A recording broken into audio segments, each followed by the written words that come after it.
Who is Mirjana Kovacic? Should I bring? Okay, we won't let anyone else. We will let them in 10. Yeah, or few minutes. Yeah, few minutes before, maybe see.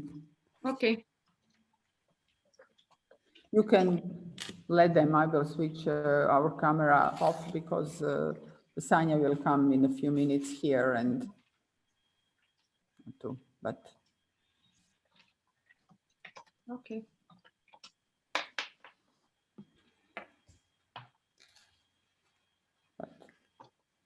Minute to 10. Not before.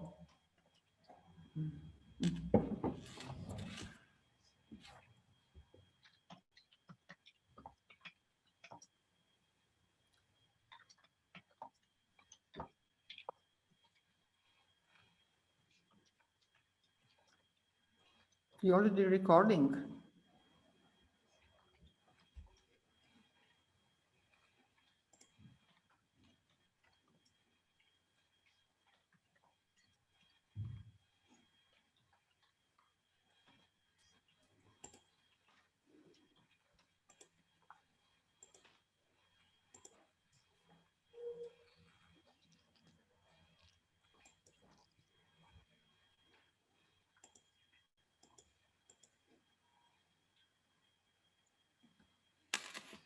Do you hear me?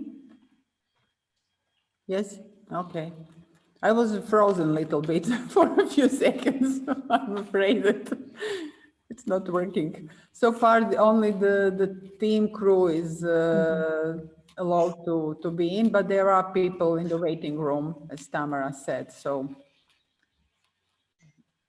I don't know how many, but we will start to open this in a minute before 10.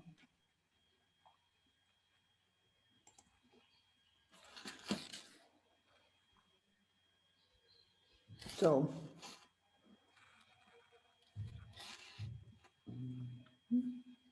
perfect.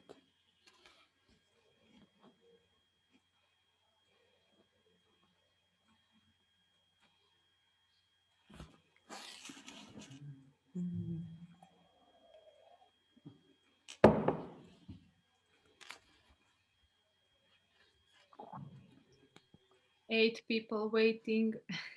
Eight? 8 people waiting in a waiting room. Yeah. Okay, not.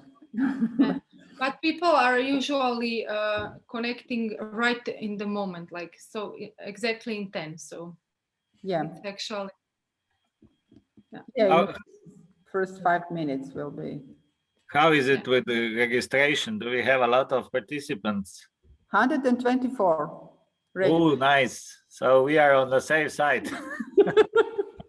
So at least in registration, we have a good number. We have personally engaged ourselves to invite people, you know, also in just in a present. Yeah, I know. I personally knew call some people. Almost everybody, maybe 2 persons I don't. Yeah. In person, but that's always with the conference. Now we will see how they will follow. Where's Carolina? What? Where is Carolina? Not in a waiting room. and Ivana, where is Ivana? I think few members of our project team are missing. Okay, who is in the waiting room? Let's go through the names.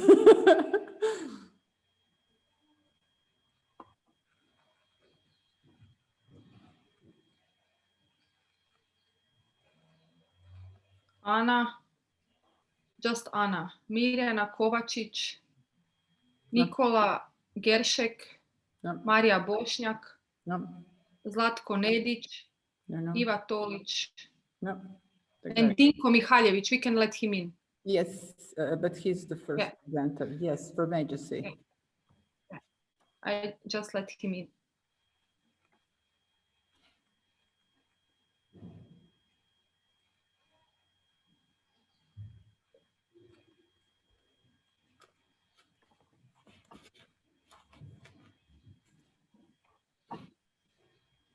Do we see him? No, he just. Dinko. He has his camera off. Yeah. Just a second. Hi. Hey, good morning. Good morning. We just let you in a few minutes before because you are the first presenter and just to check the things. Okay, I just having a problem with the background picture that you sent. I can't do it because my background is, a little too much coarse. So Yeah, it's don't worry. We all have the problems. Okay. Many of us, so it doesn't Okay. matter. You only can. You will share your presentation. Yes, In the yes. case that it's not working, then Okay. our administrator will do, and the camera will introduce you just for the first. Okay. So, Okay, that's Yeah. good. super. Thank you for. Shortly problem. introduction.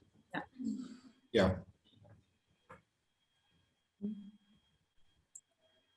So far, this is the only team members, and we just checking the.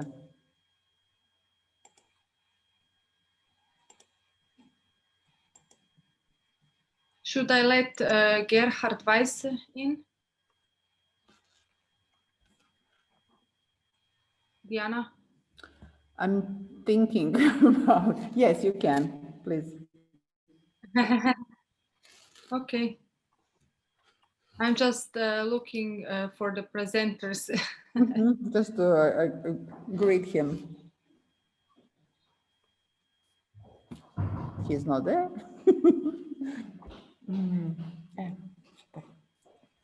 Budeš se tu čučno, a ćete se budemo se mi zamijenili. Ne, ti, nema se. Tamara. Nema. Aha, vidiš. Di smo, tamo smo negdje. Super. Budeš ti sjela na sredinu, jer će Tamara predstaviti tebe, onda ti svoju ispričaš, na poslije ona najavi mene, onda si ti... Pa sam ja slobodna, super, odlično. Ajde ti sad, samo možemo ona me čuti, da me drugi ne čuju. Tamara, me čuješ? Svi te čuju. Super. Čujemo vas, čujemo vas. Lijepi pozdrav svima. Samo tim za sada. Tamo. Aha, odlično. You have to say that in English. Oh, I'm so sorry. Hello for everyone. Tamara, is it everything okay with connection? Greetings from Jasna. Excuse me? Yes. I didn't understand. What? Is it everything okay with the technical support? Yes, yes. Yes. Okay. Good morning, Gerhard. Hello, good morning, Diana.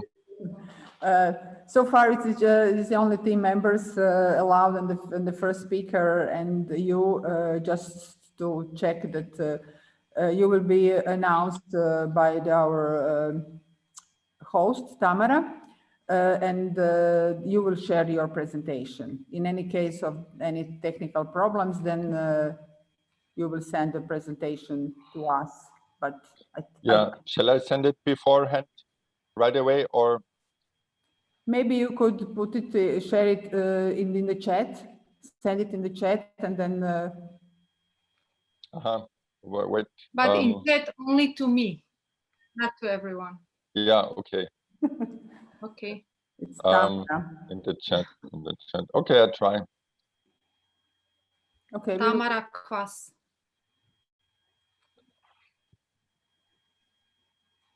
Oh, yeah, okay. Tibor, you are here. Okay. Yes. I think Tamara, maybe. sorry. I just asked if you're here. Yes, here I am. Just to check that you didn't leave us. No. But I have to prepare a video and I'm muted. Okay, perfect. Okay. So at the beginning, Tibor will I think that this is beginning is now that we have to all switch the cameras off and then the Tibors put this video. Okay, sorry. I sent it to all. Well, Tamara. I No sent problem. it to all. Yes. But No I can delete it. No, it's okay. It's things that we can share. Yes.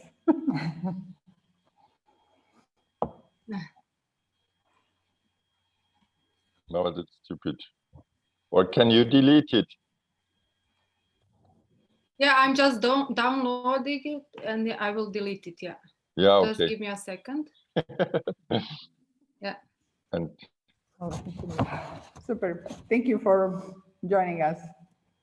Now Tamara will let everybody in.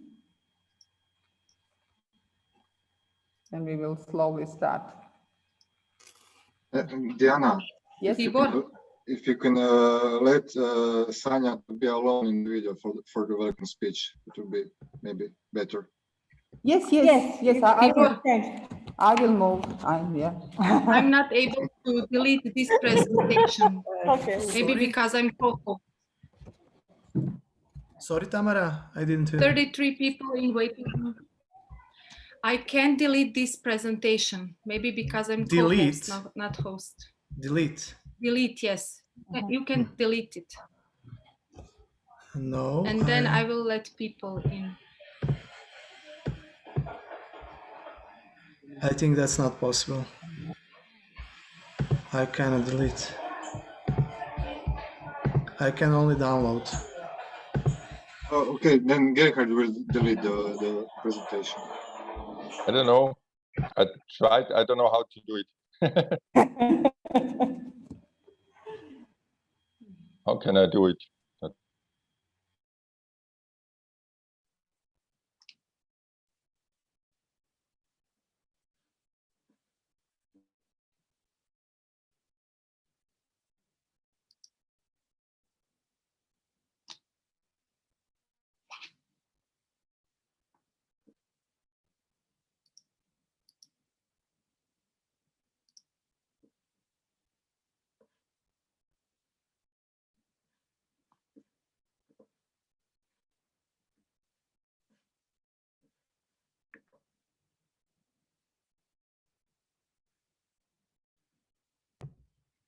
Okay, Tamara, can we start with the live stream? I will just let people in, so give me a minute. Okay, no problem. Yeah.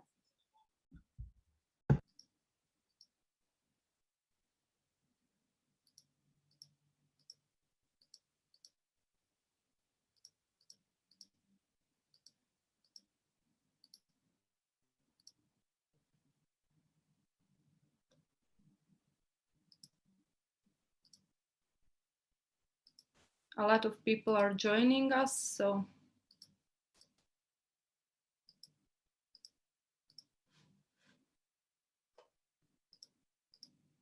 Hello.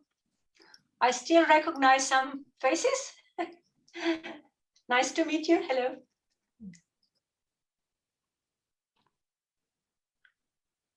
Hello, Nevenka. Hello. Hello. Hello to everybody. Hello from Zagreb. Hello. Hello.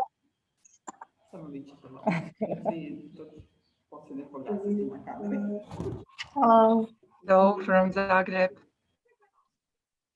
Hello from Jastrebarsko. Hello, Marta. Hello from Zagreb, Faculty of Forestry, University of Zagreb. Hello.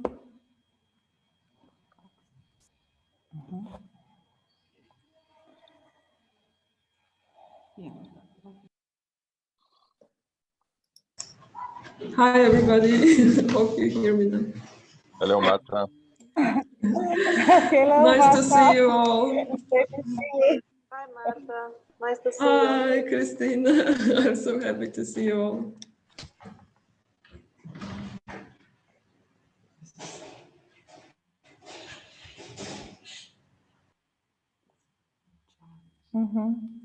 I will ask you all to mute yourself. And for the beginning, we will show one video and then we can start. We will let people in who join us additionally. So just mute yourself for the beginning. Thank you. Tibor, we are ready. Just a moment to start live streaming, and I will play the video.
I would like to welcome everyone to the final VET4BioEconomy conference. It's really nice to be with you here today. In the meantime, I will also let people to join us. First of all, I would really like to congratulate to the whole team from Croatia, Austria, and Slovenia. I believe that there are three really exciting years behind your back, that you're looking forward to new challenges and to new projects. So congratulations to the team on the head with Dr. Diana Vuletic, the project manager. She will be our second speaker today. Based on titles and presentations, presenters, I'm also looking forward to what we will hear today, even I'm not from this field, but I believe I will learn a lot of new things. Tibor and I will be your technical support today. So according to that, I will say a few things how we will use Zoom today. Now there is 53 people joined and probably there will be 50 more people. So at the beginning, I will ask you all to turn off your cameras and to mute yourself. If you don't mute yourself, we will mute you. We will just ask you to turn on your camera at the moment when we will take a photo. So we kindly ask you to turn off cameras. So about the communication today, we suggest you to have your chat open. If you will have some technical problems or questions, you can put them in chat. This will be our way of communications. So at the end of the session and at the end of the day, we will read the questions according to the time we left. So it should be really clear to who you are asking, to which presenter you are sending a question, so we can read it and the presenters can answer. Yeah, of course, we have to say that this meeting, this conference is recorded and it's streamed live. So have that in your mind. And I don't know, I'm glad to be here today once again. I wish us all good internet connections, a little bit or not even a little bit technical problems, and that's all. Open minds, new connections, new ideas. And now I would give a word to Dr. Sanja Perić, Director of Croatian Forest Research Institute. She will formally open this conference. Thank you. Thank you, Tamara. Good morning, everyone. Dear presenters, panelists, and all participants. It's my pleasure and honor to greet you all on this online final conference of Erasmus Plus project dedicated to vocational education and professional training in forest bio-based economy. As Effie nicely states, European forest and the forest-based sector play a central role in European EU bioeconomy, while numerous demands need to be properly balanced and many targets have to be tackled instantly. So I believe the efforts put into education and professional training in this emerging area are of high importance for successful implementation of bio-based economy on the national and also European level. This conference will give us insight into experience and lessons learned in this interesting and important topic. Moreover, it will give us a glance into the future and numerous possibilities we can still meet. Project includes 3 partnering countries, as Tamara said before, Austria, Slovenia, and Croatia. And I'm glad to see that this project provided internationally applicable results. I am also very happy to see different activities accomplished during these 3 years of project. And I'm especially glad to see that e-course as main output of this project is developed as planned. I would like to greet presenters from National Agency for Mobility and EU programs, which finance this project, as well as presenters for Agency for VET and Adult Education, which also support this project. Furthermore, my warm greetings go to all of participants and presenters and guest panelists which express interest and take time to follow latest development in this emerging new topic in forestry and e-learning possibilities. Knowing the excellence of presenters and panelists, I'm sure that you will enjoy the conference and actively take part in the engaging sessions and discussions. With this, I wish you pleasant time and fruitful conference and hope that soon we will be able to organize similar events and that you will be able to visit our institute and our country in person, not only virtually. Thank you. Thank you, Sanja. It was nice. I would kindly ask everyone to turn on cameras now to do this formal part. Put your smile on, turn cameras. I will take a few photos. You know how it goes on projects. Okay, now I see smiles.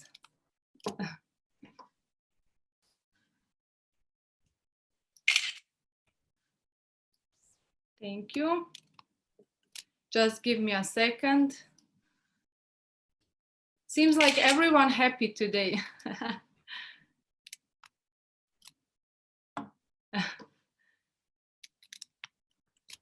Just a second. Thank you everyone. I see some people are still opening their cameras.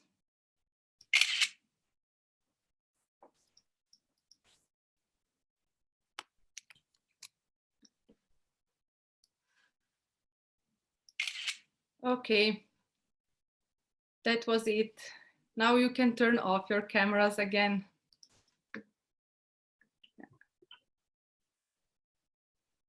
Now I think we are ready for our first speaker. Our first speaker today is Mr. Dinko Mihaljević. He is Senior Advisor in the Department for Vocational Education and Training of Erasmus Plus program at Agency for Mobility and EU programs, with experience in project cooperation, coordination, work on different EU projects. So Dinko, the floor is yours. We hope you're ready. Yes, I am. Okay. Yeah. Thank you for a nice introduction. Dear participants, dear hosts, first of all, let me thank you for invitation to your final conference of your project. I want to just make sure that you already saw in the final conference who I am. So Dinko Mihaljevic, I'm working in Agency for Mobility and EU programs. And let me just start my presentation. I hope everything will be okay.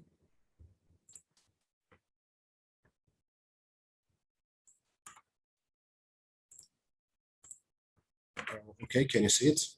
We can see it, you can Okay. start. Thank you. As I already say, thank you for invitation. It's a really pleasure for us, your program managers from national agencies, to be a part of the real activities in the project, not just monitor your projects behind the desk. And of course, I want to congratulate whole partnerships for the final stage of your project. And I hope that this final conference also will be very productive to you.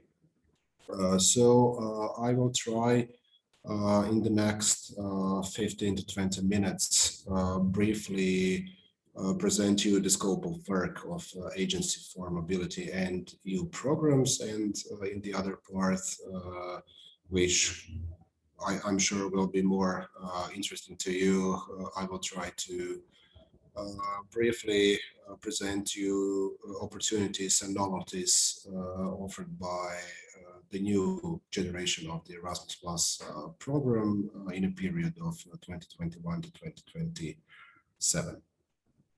So let's start. As I already said, so Agency for Mobility and EU programs is the national agency for implementing the Erasmus Plus programs, among the others. Other programs and networks and initiatives. This is the short timeline of the agency's existing and activities. In 2007, agency has been established by the government of the Republic of Croatia. 2010, European Commission gave the accreditation to agency for the past programs, so LLP and year. 2011, Croatia got the full membership in the programs, and in 2014, agency has been named the National Agency for Implementation of the Erasmus Plus program. So the main scope of activities of the agency is education, training, youth, science, and sport. And the main purpose is to improve the system through internationalization. As many of you know, Erasmus Plus is a focus on internationalization, and with one most important instrument, and it's international mobility and cooperation. Our ministries that are on top of us are Ministry of Science and Education and Central State Office for Demography and Youth. Of course, we have in our work and in our scope of work, we have some vision and mission. So in this slide, you can see the vision. The vision is that we want to include as many as possible users from the Republic of Croatia into the European area of education, science, and youth, with an aim to strengthen the human and democratic potential, social cohesion, and competitiveness of the Croatian society. We can say that the mission is to enable implementation of EU programs in the fields of education, training, youth, science, and sport in the Republic of Croatia. As you can see, there is three main sectors or topics which are under the Agency for Mobility and EU programs. First of them, and the biggest one, is education and training. Education and training conducts the activities like Erasmus Plus activities, of course, with the networks and initiatives like eTwinning, Europass, Euroguidance, Eurydice, and European Language Label. But also participants in education and training can participate in bilateral scholarships and CEPOS in higher education. Beside of education and training, Agency for Mobility and EU programs is also implementing the activities in the youth sector. In youth sector, you can see that there are Erasmus Plus activities with networks and initiatives like Eurodesk and Youth Pass, and new program Europe Solidarity Course that is like smaller brother to Erasmus Plus. And the third sector is the science, which is divided to Horizon 2020 and Euro-Access. So the mission is for all three sectors is to support internationalization with the aim of improving the quality of the science, education, training, and youth field in the Republic of Croatia, in accordance with the needs of all citizens, society, and the economy in Republic of Croatia. We can divide functions of the Agency for Mobility to three different levels, but the levels which are complementary. So the first one, we can say that agency is responsible to managing programs under its authority and providing expert support to applicants interested in participation in centralized programs. The other one is to support the development of policies and instruments for the internationalization of education. And the third one is development of new projects that foster internationalization and strengthen capacities in line with national needs.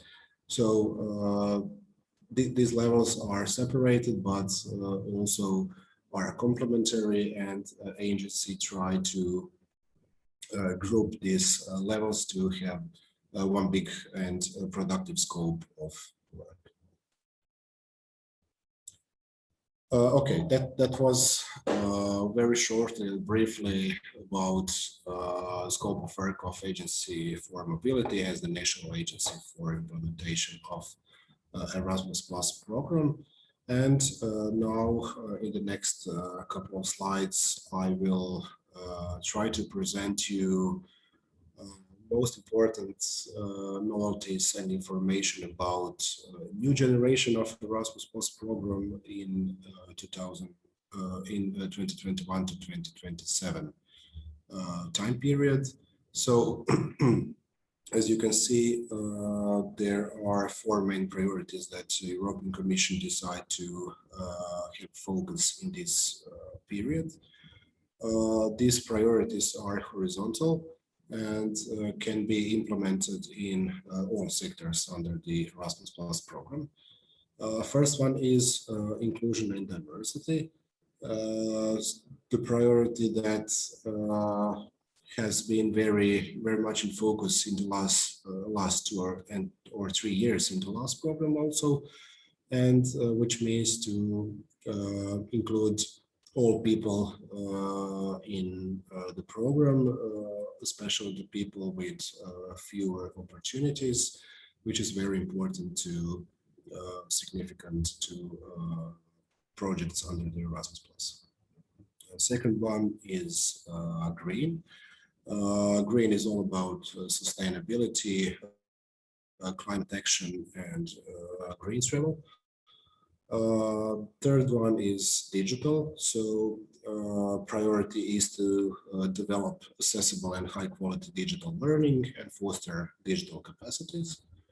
And the fourth one is active participation, enhancing participation in democratic life and civic engagement. So as I already said,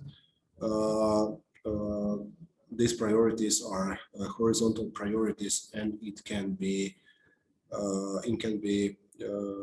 used in all sectors in Erasmus Plus programs. As your project, of course, has been submitted under the Key Action 2, I just want to focus on Key Action 2 activity in the new Erasmus Plus program. Of course, you may know that there are Key Action 1 and Key Action 3 also under the Erasmus Plus program, but let me just talk today about Key Action 2. I hope that could be interesting to you, and I hope that we can encourage you to participate also in the new program as you participate in the old program in 2018. As you can see, there are two groups of projects. One group been called decentralized projects, which can be submitted to national agencies. For example, your project is decentralized because in 2018 you have been submitted to Croatian national agency your project. The first one are decentralized projects that's submitted to national agency, and the second one are centralized projects that can be submitted directly to European Education and Culture Executive Agency. But I will focus just on decentralized projects because this one can be more interesting to you. So when we speak about decentralized projects in Key Action 2, we speak about partnerships for cooperation, which then divide to small-scale partnership and cooperation partnerships. You can already see some changes in structure of Key Action 2. For example, the very new format of Key Action 2 is small-scale partnerships. I will tell you more about that in a couple of minutes. And the cooperation partnerships, of course, is also new, and some rules has been changed. Rules about the activities, about budget, and similar. Let's see what are the main features for Key Action 2 in the new program. The priorities, as I already said, there are 4 horizontal priorities, but also there is sector-specific priorities. And the rule is that projects must address 1 or more priorities, so horizontal or sector-specific priorities. So you can have in projects only one, for example, only one horizontal priority, but you can also have only one sector-specific priority, or you can have combination of those two. As for the budget, the rules of budget has been also changed.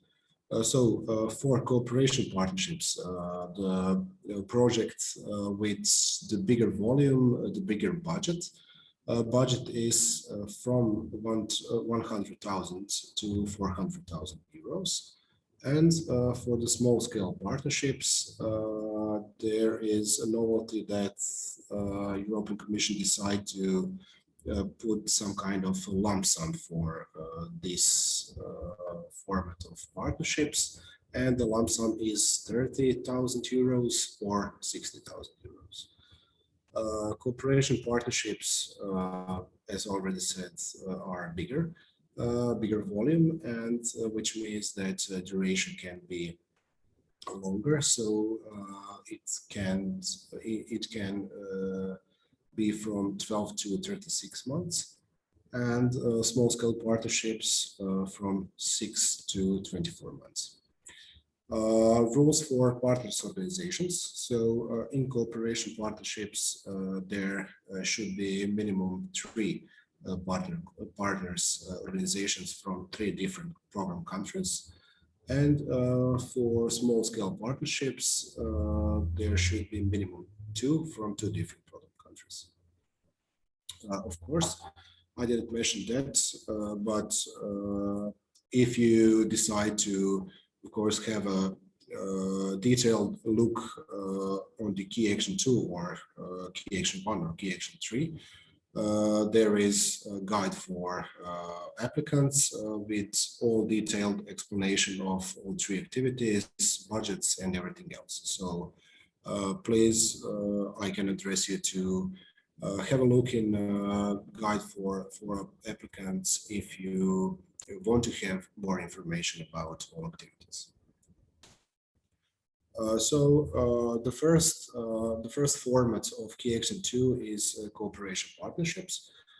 As I already said, so it's a bigger volume of the project, so bigger budget, and the expectations are also higher because of the budget and everything else.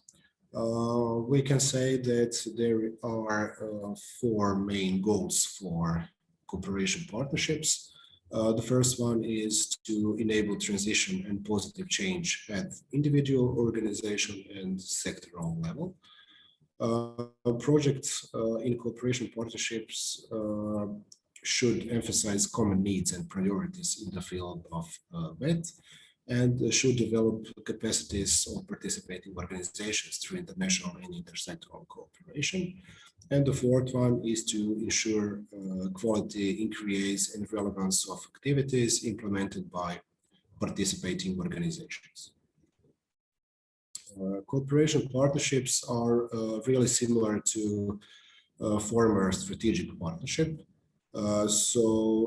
Your project was under the strategic partnership, so the project which contains intellectual outputs. So there are very similar eligibility rules in cooperation partnerships. Other than that, there is some kind of simplification in LTT, learning, teaching, and training activities model. Then it is possible to organize virtual multiplier events. So from the start of the program to end of the program, it will be, it is changed and it will be possible. In the past program that wasn't possible, so it has been changed, of course, because of the corona pandemic. Other than that, there has been 2 more novelties. So there is a novelty about rejection concept modification, which is related to organizations from partner countries. So if you have a partner country, if you have a partner from partner countries, you are asked to, in your application form, to detailed explanation about this partner, and if the detailed explanation is not good enough, there will be rejection of just that partner, not whole partnerships, which is of course good for applicants. And the novelties about venues of the activities and funding novelties, for example, inclusion support, green travel support, etc. And the second format of the key action 2 is small scale partnerships. So the main features of the small scale partnerships are here. So I focused I will mention the 4 one. So first one is a smaller budget. As you could see, there is the lump sum 30 or 60,000 euros. The second one is the shorter duration, so for 6 to 24 months.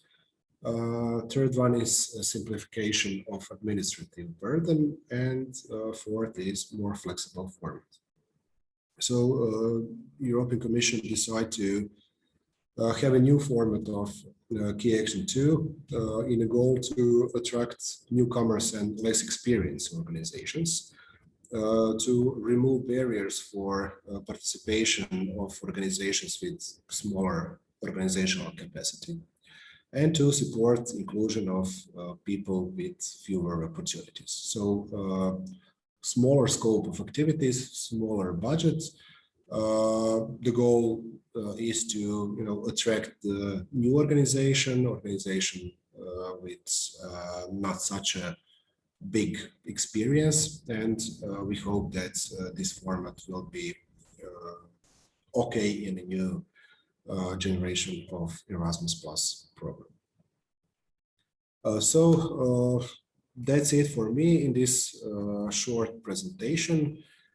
I'm sure that you will be a part of a new generational program in Erasmus Plus in Key Action 2 or other actions. I hope that I encourage you to participate in a new Erasmus Plus program. And I wish you really all the best for your final conference. Wish you a productive final conference. And if you will have more questions about new Erasmus Plus programs for the rules, activities, and other, I can address you to contact your national agencies in your countries, and you will be given all information that you need. So thank you once again. Thank you. Thank you.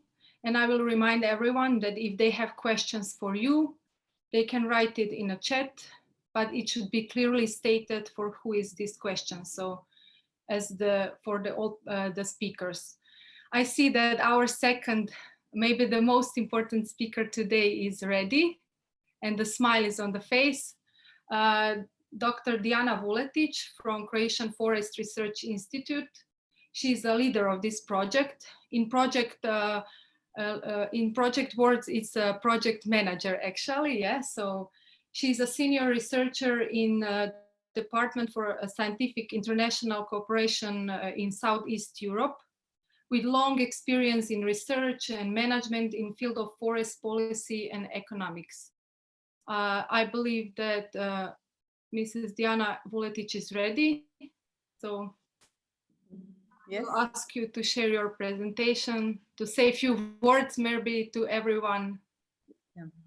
Thank you, Tamara. Thank you for the nice introduction. I will just share my screen and we can have some questions later.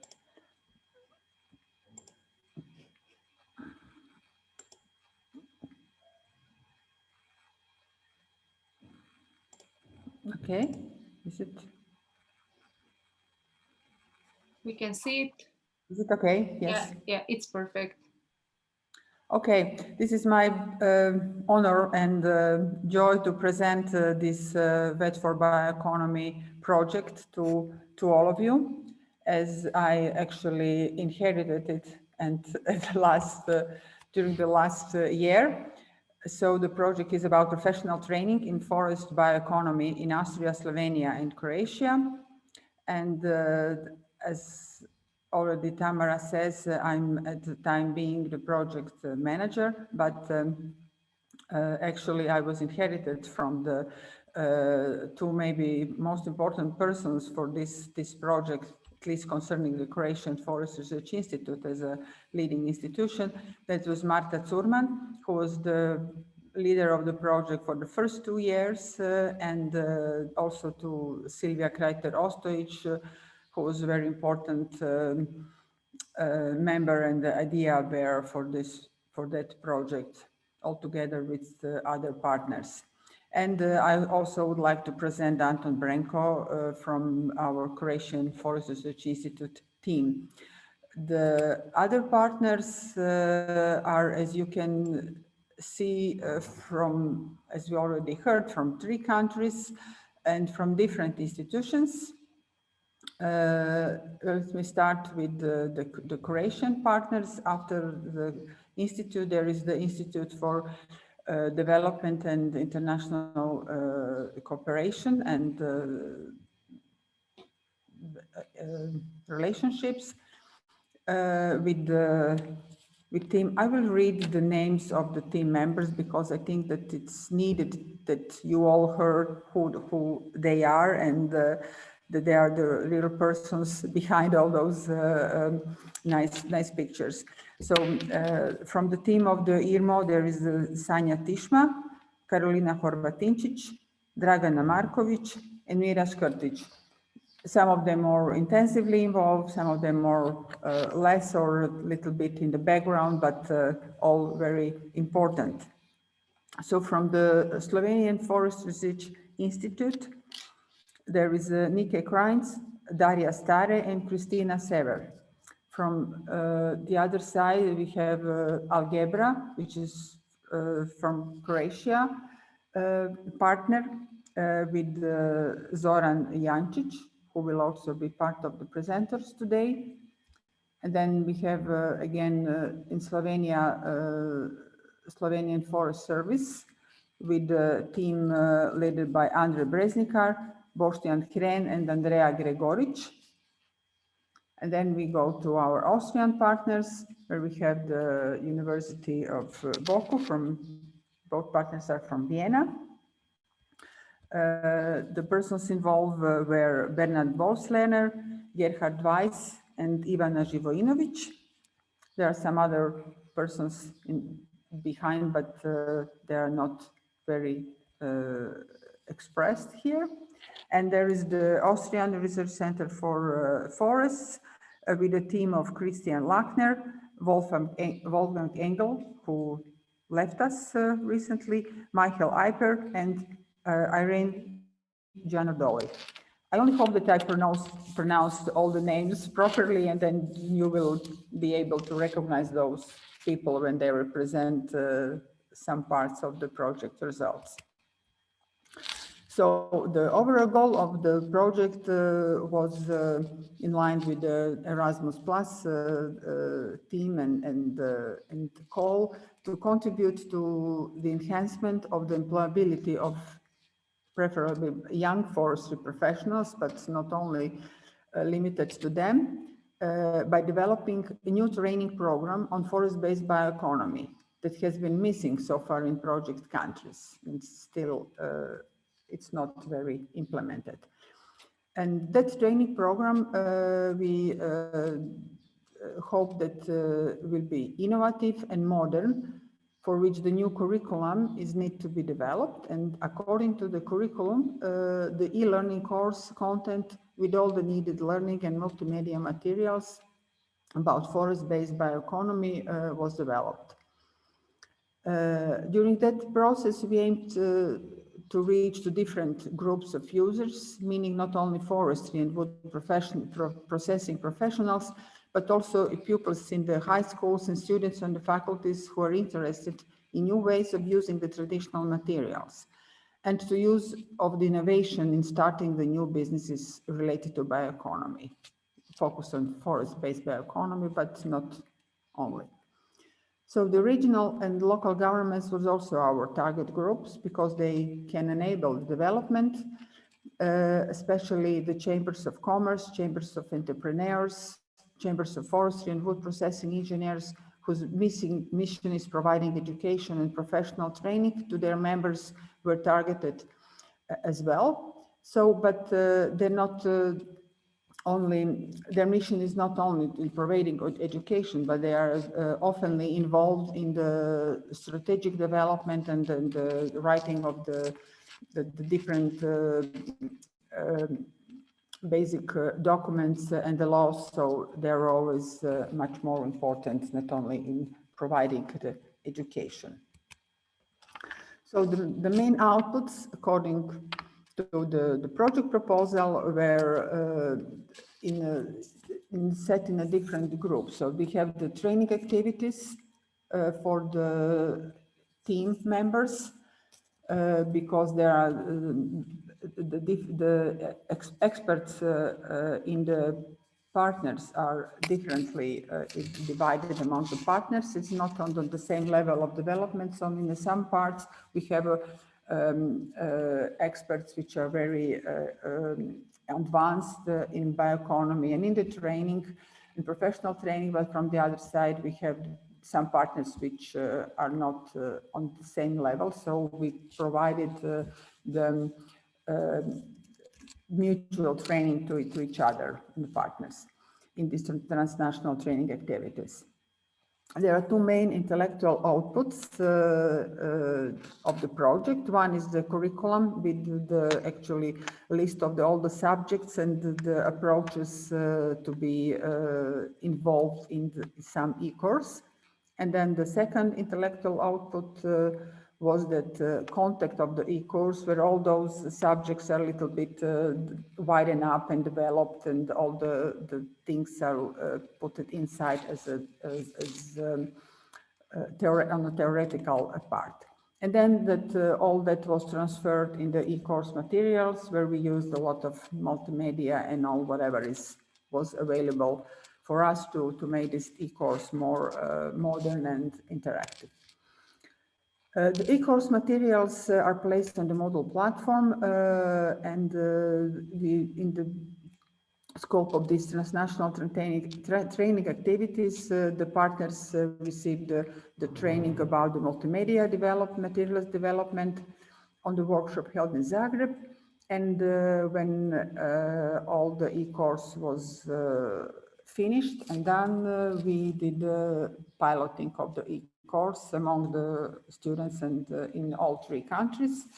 So we get the feedbacks and responses and reflections from the 30 participants and the first row, and about this evaluation will be a presentation later.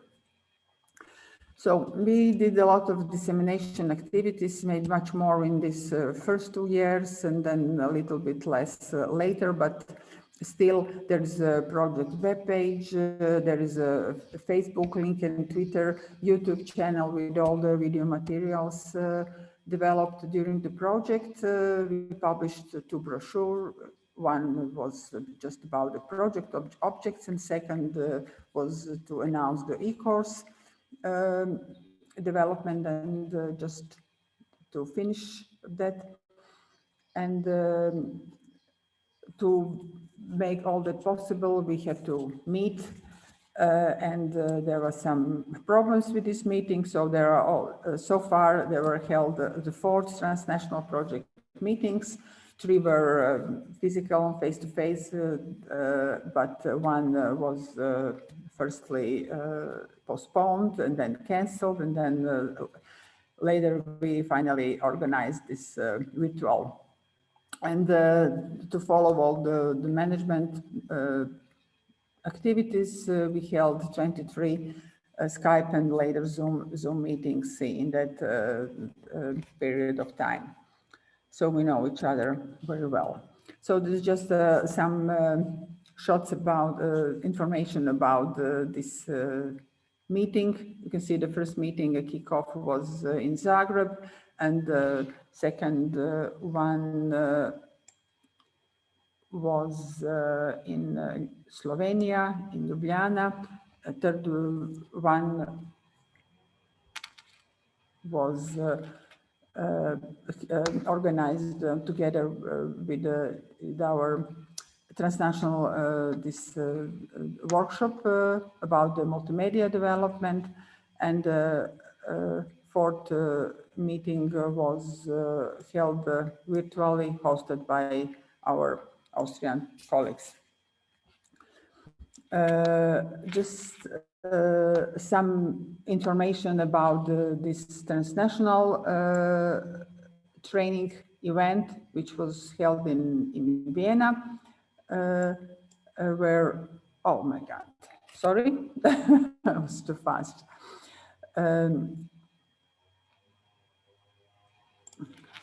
So during that event in Vienna, the participants gained some comprehensive knowledge about forest-based bioeconomy. As I said, we found that our Austrian partners are much advanced in this part of the project activities.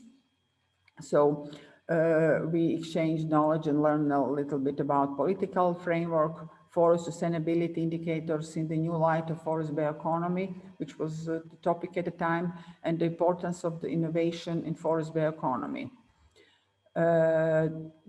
We also have the excursion in Stone, where the participants had opportunity to get an insight into the new product derived from wood, such as insulation materials, food packaging material, construction material, and toys made of wood, plastic composition as a composite material, and a lot of other new things. So all the partners after that are supposed to be able to use this knowledge that were transferred in preparation of curriculum and future e-learning course on forest bioeconomy, which was tailor-made for forestry professionals, forest owners, and other forest-related stakeholders. Although through all this process of development of the course materials, the specific partners were responsible for development of the specific part of the e-course, the content and the material according to their expertise. So we always have that the partner who is much more advanced was responsible for that part of the materials. So just small information about how this workshop about the development of the multimedia materials, which are the core of our e-course, was held in Zagreb, organized by our partner Algebra, which is much more advanced in that part of the expertise. So during the first day of the workshop, participants were learning how to use and to produce e-learning material for the e-learning platform, also how to use the model. And on the second day, it was oriented much more towards the multimedia production and video recording and editing in the screencast on Matic and other tools such as H5P, in which all the presentations are developed. And this introductory film that you were listening in the beginning was produced during that workshop. So it was very good for the complete beginners. So just to show you some outputs of the project, the first intellectual output, that new curriculum for forest bioeconomy, specialist experts in was developed. As you can see, just the front page on the right corner of the presentation. And what is important to say that all the documents and all the course and everything is parallelly actually developed. We were working in English as a working language, and then was translated to other national languages, so to German, Slovenian, and Croatian. So all the documents you can find on all 4 languages in our web page and also in the model. The second intellectual output first was developed as a content of e-learning course on Moodle, where is in text in theory explain everything which you can find differently presented in the e-module. And this is also on the 4 languages, also available on our project web page. So finally, all the materials are transferred to the Moodle platform and make accessible to all the users. So each country developed and translate all the materials in national languages. Only with one additional part that we allowed to actually, thanks to COVID and not having the real meeting, we have a little bit resources left. So we use it to develop country-specific part of the material, which was added to this course, which is similar for all the countries, but in each version, or like you can see that there is a German, Slovenian, and Croatian. Each version there is in a part of the best practices,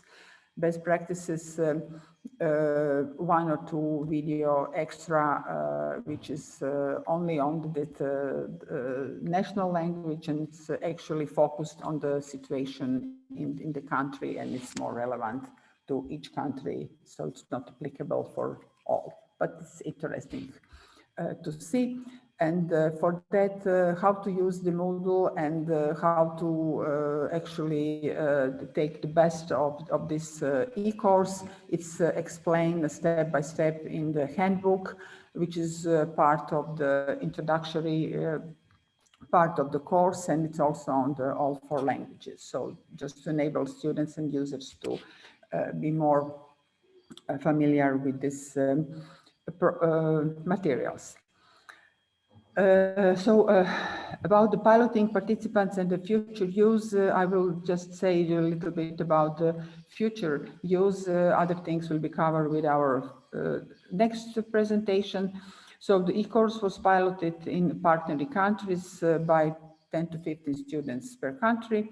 We received mainly positive reflections. I've said only, but that will be about the presentation about the evaluation.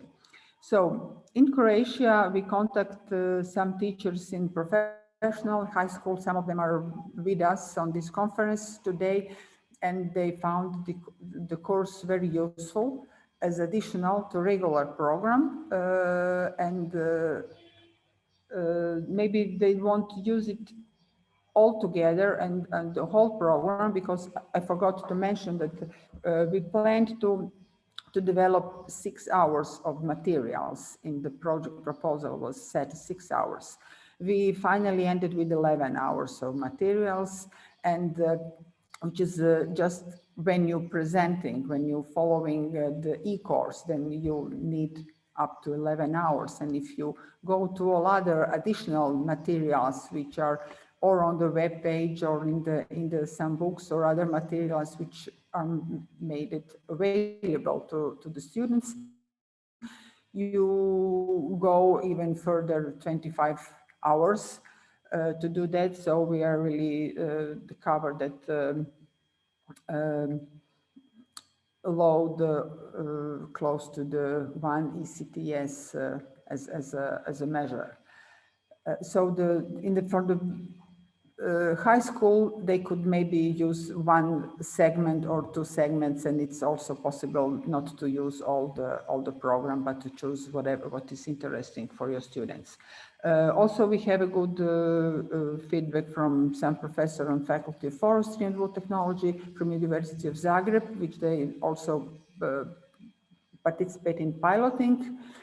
Croatian Chamber of Forestry and Wood Technology engineers also give us good feedback, and will share it with the members, and it's proposed to be part of their normal professional training program. The Croatian Association of Private Forest Owners will also offer this e-course for the interesting members. In Austria, our partner will use it in their future work in training center, because their aim and mission is to train the professionals. Boku University will use it in teaching as additional material for interesting students, not regular or mandatory material, but as a possibility. They also searching the options to integrate it in the European Master Program, Erasmus Mundus European Forestry. And Slovenian Forest Service also will use this as a learning, this e-learning as a part of the standard training program for employees, especially apprentices. So what to say, just to be short about experience, this project is, it was a very nice experience for all of us. It represents innovative way of cooperating among different partners from different countries. We had a good harmonized combination of research, education, forest management, and multimedia development. it's highly multidisciplinary and international, but still we always have in focus to be country specific and to be very oriented to our professionals in the country. Still, the bioeconomy and forest-based bioeconomy is not on the same level in all the countries, but we use the knowledge transfer and exchange to overcome that, and we succeed to train some project staff also. The use of multimedia materials actually enable faster learning, and it's more interesting for the users.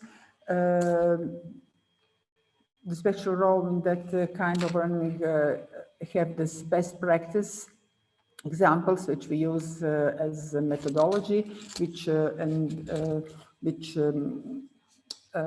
foster enabling faster learning, and I think that we got very good examples, and they are very interesting and very valuable part of the project. And at the end, just to inform you that our project was included in the list of the best practices, vocational education and training programs by the One Horizon 2020 project Rosewood, which was focused on how to incorporate IT technology in the forestry. So I hope that as this project was continuation of previous successful cooperation, also Erasmus Plus project, we hope that we won't stop here and that we will soon propose some other cooperation. So thank you very much in behalf of whole project team for listening. Thank you, Dr. Diana Buletic. Based on your nature, you won't stop. Yeah, so it's a really impressive work, a really impressive network of people. Yeah, really good work. So once again, I call all the participants to leave their questions for speakers in chat. And at the end of the day, we will answer those questions. So feel free to write your questions down. And now we are ready for our third presenter, our third speaker, Dr. Gerhard Weiss.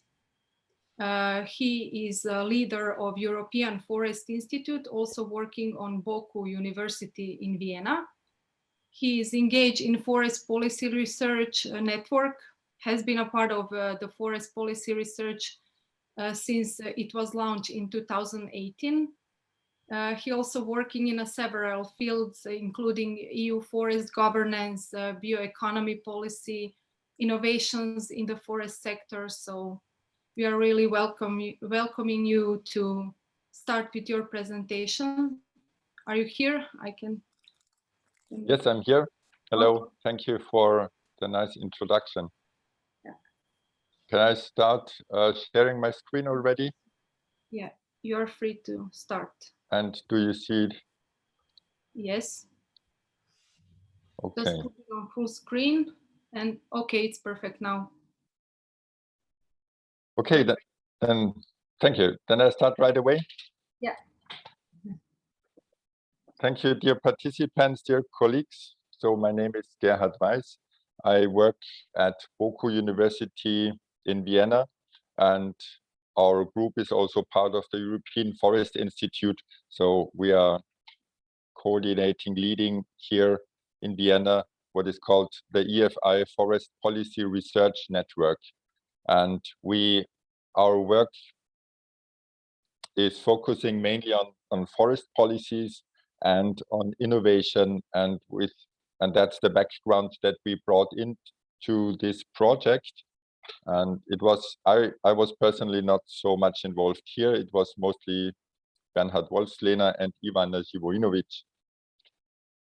And in my presentation, I will focus especially on the European Union policy framework for bioeconomy, the forest-related bioeconomy. Well, and yes, the first aspect to well, it is what I want to say. It is very relevant because bioeconomy is one of the strongest goals on EU level currently in relation to climate change, mitigation and adaptation. So the background for this presentation is a specific study that we did in Austria for the Austrian Ministry on Wood Policy in the European Union. And there were several other authors involved in that study, especially Philipp Agestan and Helga Pülzel, who have from our team or former team and who have worked extensively on wood policy on the European level. In my presentation, I will first show the framework of forest and wood-related policy fields. So the new aspect here is that when we look to which policy fields are relevant for when we think of wood-related or timber-related, well, wood-related bioeconomy, then we will see that many policy fields are relevant there. And there is a dynamic development in connection with the European Green Deal. And finally, I want to talk about the question, okay, but how can someone contribute to policy development here? And someone, when we think of member states and the various authorities in the member states, or also private interest groups from the industry or others, how does that look like?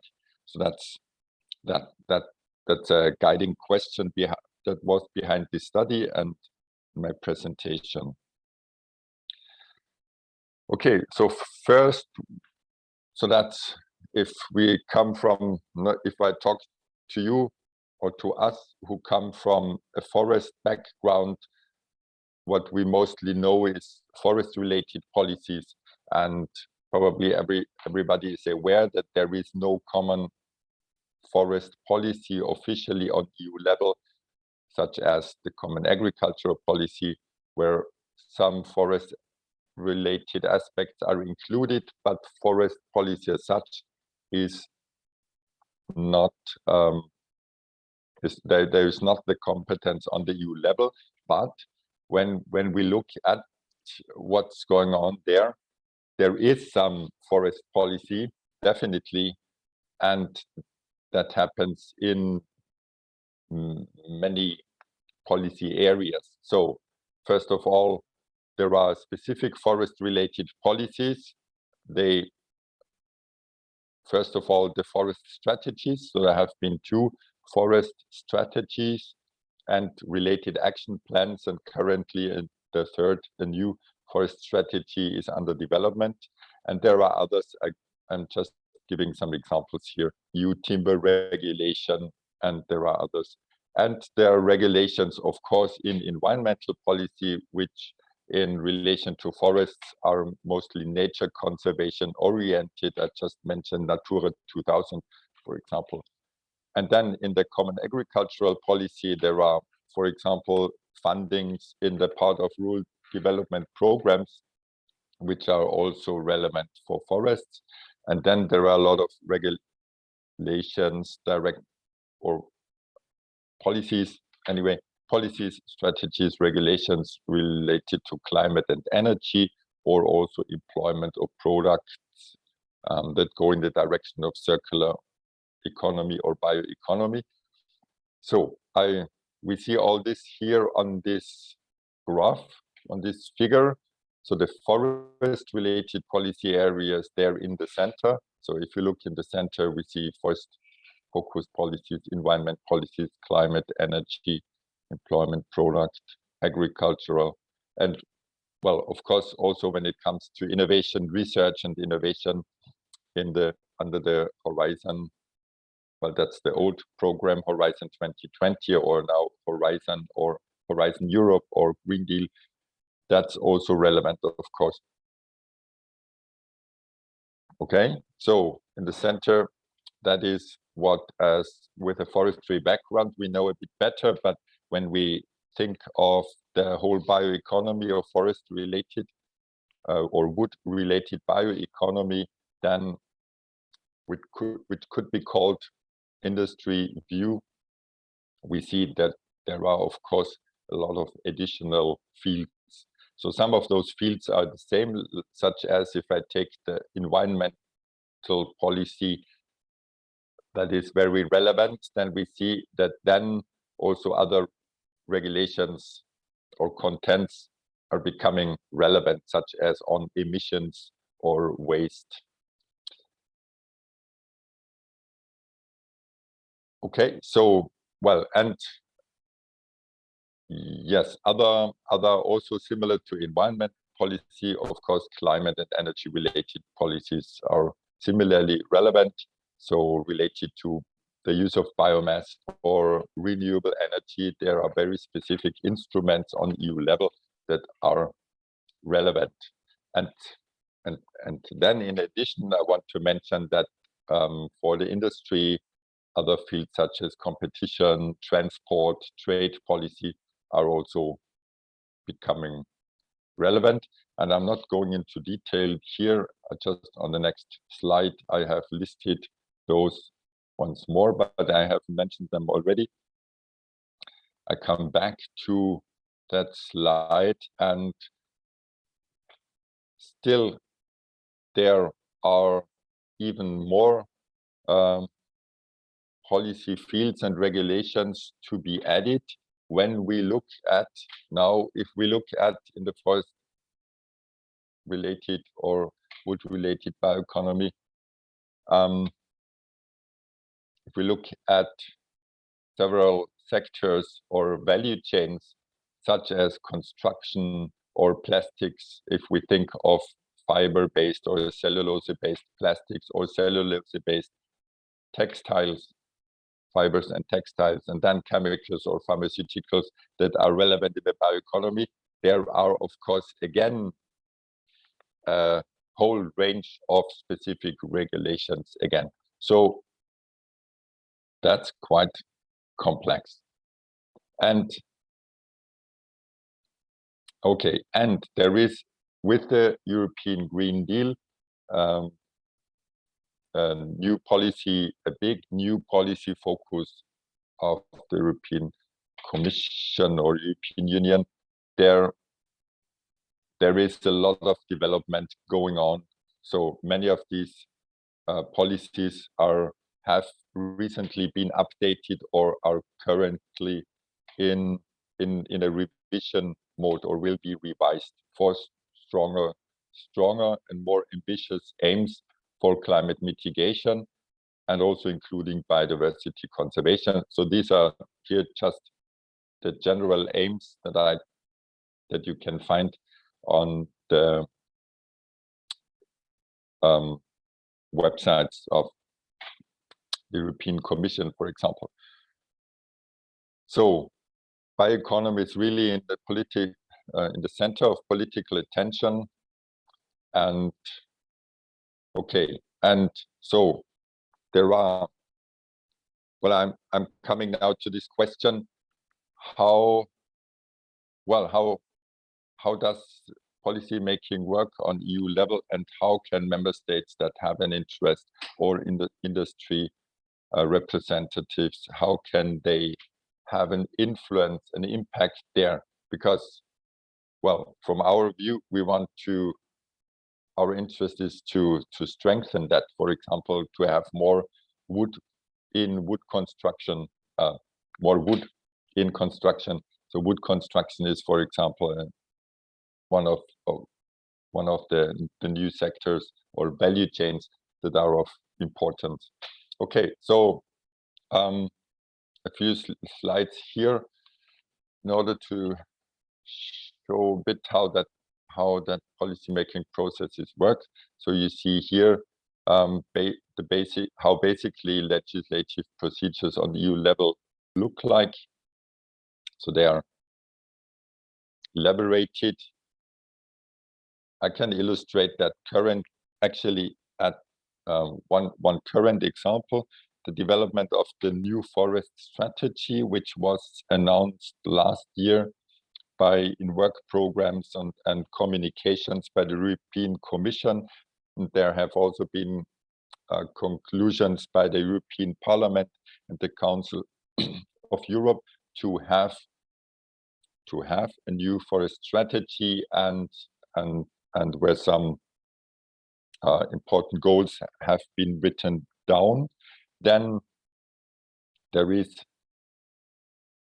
are always public consultations connected with such policy developments, so that in the case of the forest strategy, a couple of months where the open official public consultation where everybody can give feedback, and those feedbacks are collected and analyzed, and then such as member states or specific organizations can also directly give feedback. And of course they have different weights, but yes, so there is always formal consultations and also formal impact assessments where there are formal and informal possibilities for member states representatives, or also from the industry representatives have the possibility to bring in their views and knowledge, and that's on technical and political level. So I will give more examples later on. What are these technical, or what are these committees? They're called committees or in different ways. How representatives sit together, and the European Commission is working with them. Okay, so if one wants to contribute, you would need to get yourself a picture on what's going on. And how is that? Well, and that's possible, for example, by looking at the websites of the Commission or the Parliament or the Council. And for those, such as for the forest strategy or legislative procedures, there are roadmaps, for example, roadmaps where the scope or communications, where the aims and the scope and the timelines are presented. There is also an EU calendar where any upcoming events are found, so formally. And yeah, and then there are communications or conclusions by the Commission or the Parliament. And in addition to that formal ways, there is the possibility, and of course it's very advisable to use also informal contacts, so develop informal contacts to representatives of those institutions. And of course it makes sense to contact them early. And well, and then of course also in the implementation process, it's important to monitor or to follow what's happening, because in the implementation process there are always also decisions taken in various that can go in various directions. So overall, the timeline for policy developments may be something like 2 years in total. I'm not going through the details here, but we have that, for example, we have that included in the study. Yeah, finally, I want to list here what are specific committees when we look at forest or wood specific policy fields. So there are some, there are then not too many here, but then let's start with forest. So there is a working party on forest, the frame of the Council of Ministers with a specific scope of work and representatives of the member states. Then there are various expert committees well, or further committees. So the Standing Forestry Committee in the Commission, that's one main platform also for the member states to be represented. So where forestry representatives are usually participating, and also other experts. Then there is the Civil Dialogue Group on Forestry and Cork, and an expert group on forest-based industries and sectorally related issues. So these are the more specific forest and wood related ones. And then when we, for example, take the example of construction, where wood construction would be relevant, then there is just, I gave one example here, an advisory group on construction products and so on and so on. But you see here that, okay, that's quite a number of groups or committees. And one of the main conclusions here is, okay, these for representing, for example, member state interests, it's most important to coordinate the policy goals already on national level across authorities, across ministries, for example, on member state level. But then it also makes sense, or it can be very purposeful, to coordinate it with other member states, so with like-minded member states that have similar policy interests. And then, of course, also with interest groups, because it's the impact is better if different representatives have, if possible, speak with one voice, if possible, of course. Yeah, and because there are those in those committees,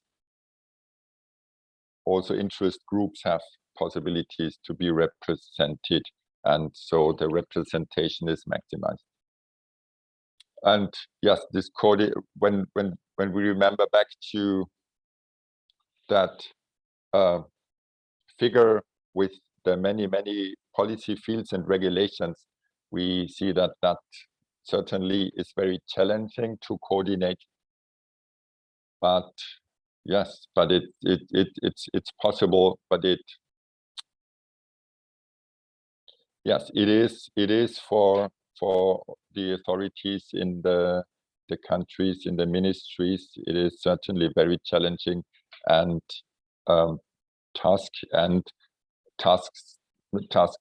the coordination that takes a lot of time for those that represent our interests there. Well, and that's quite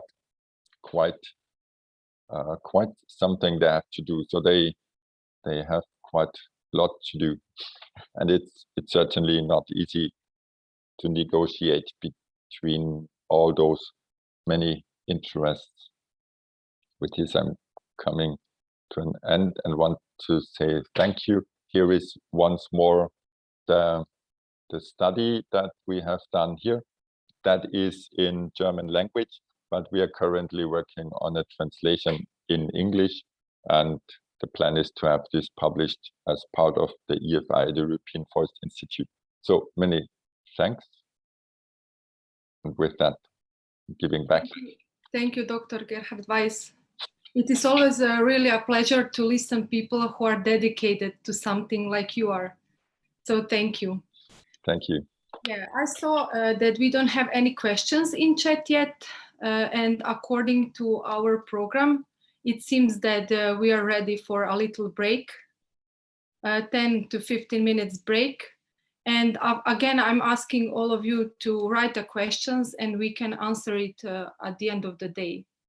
And I would kindly ask all of the participants to write them their names and last names in chat, together with the institution, organization, or company they are working in, and affiliation in the company. So thank you. I will again remind you, but it would be good if you do that immediately. Yeah, thank you. And let's take a break.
Therefore, the popular culture around wild foods and foraging together with back-to-nature lifestyle is increasingly gaining in importance.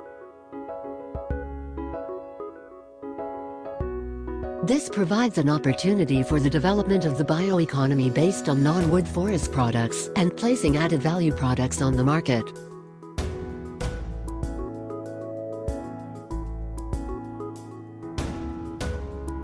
This is particularly relevant for rural areas and rural development. A broad range of possible wild species and products provide income opportunities for a wide range of people with different interests and skills. From collectors of edible mushrooms who sell their harvest on a local market to modern rural tourism which combines the collection of non-wood forest products with recreation or leisure. Such modern rural tourism is divided into 4 rough groups of business opportunities. Foraging courses of identification, picking and preparation of wild food. Bushcraft as survival training and experience. Gastronomy and regional tourism such as truffle hunting and fine dining as a holiday. Traditional skills and hobbies courses.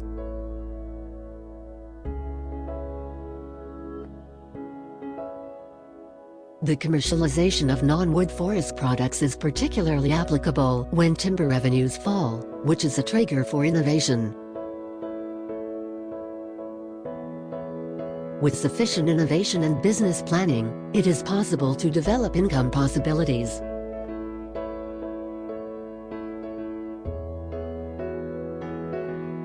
To conclude, besides economic benefits, non-wood forest products have a positive impact on society well-being, health and happiness.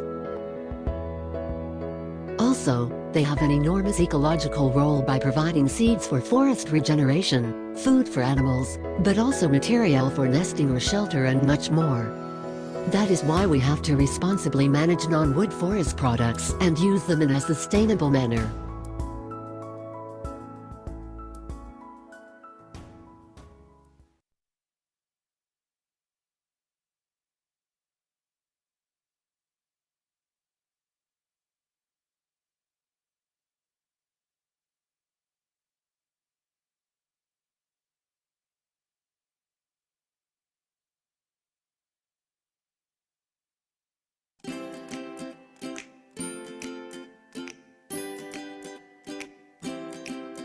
Until recently, non-wood forest products were primarily considered as a source of food to the local population.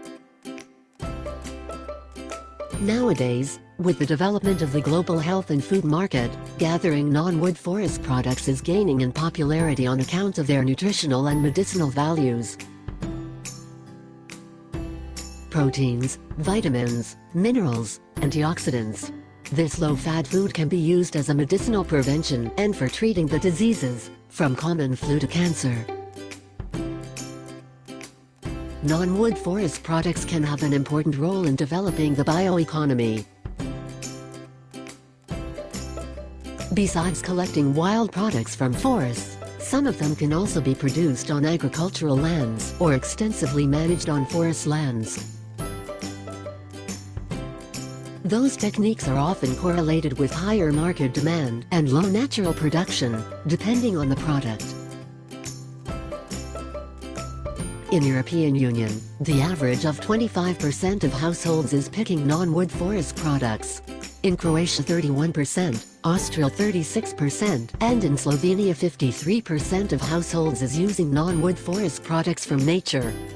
The production of non-wood forest products is rapidly increasing in demand and brings new opportunities for gaining additional income to households or turning it into a family business.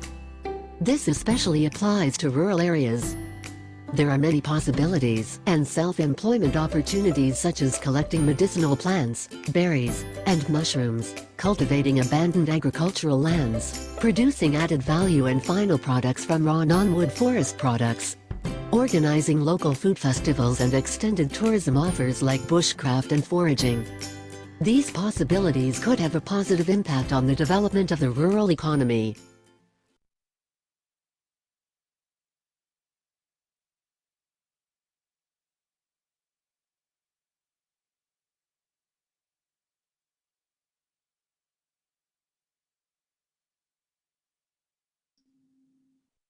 Are we ready to continue? Turn on your microphone. Yeah. Yes, I have to find. Seems like we are ready. Yeah. Okay. I saw that we have one question. So I again asking everyone to write their questions and we will answer it at the end of the day. Again, I ask kindly all of you to write your names and last names, companies, organizations, where you work. So we have the profile of the people that joined us today. And according to our program, Mrs. Gordana Zvjerković was supposed to be with us. She is an expert from Agency for Vocational Education and Professional Training with experience in online teaching and developing online materials. But she was excused since she has some other obligations, right, Dr. Diana Vuletić? Am I right? Yes. Yeah, okay. So you will present her presentation. Yes. You will share the screen and you will go through her presentation. Yes. Okay. Unfortunately, she canceled yesterday during the afternoon. So but she was very kind and produced the presentation and asked me to just present it in behalf of her. So I'm not really familiar with that, but I will try to do my best with this. So on behalf of the Gordana Zvjerković, she prepared presentation about the role of Agency for Vocational Education and Training and Adult Education in modernization of professional education. So the presentation will cover something about the agency, then present the few main projects that was proposed by the Mrs. Zvjerković, about the modernization of VET system, then about the modernization of professional training system for teachers in vocational schools, then about the development of quality control system in adult education, and also on some online professional training for teachers will be presented too. Agency for Vocational Education and Training. Excuse me, we don't see a presentation. No? No. Sorry. Don't worry. Sorry, I put... Just share your screen. Okay. Sorry.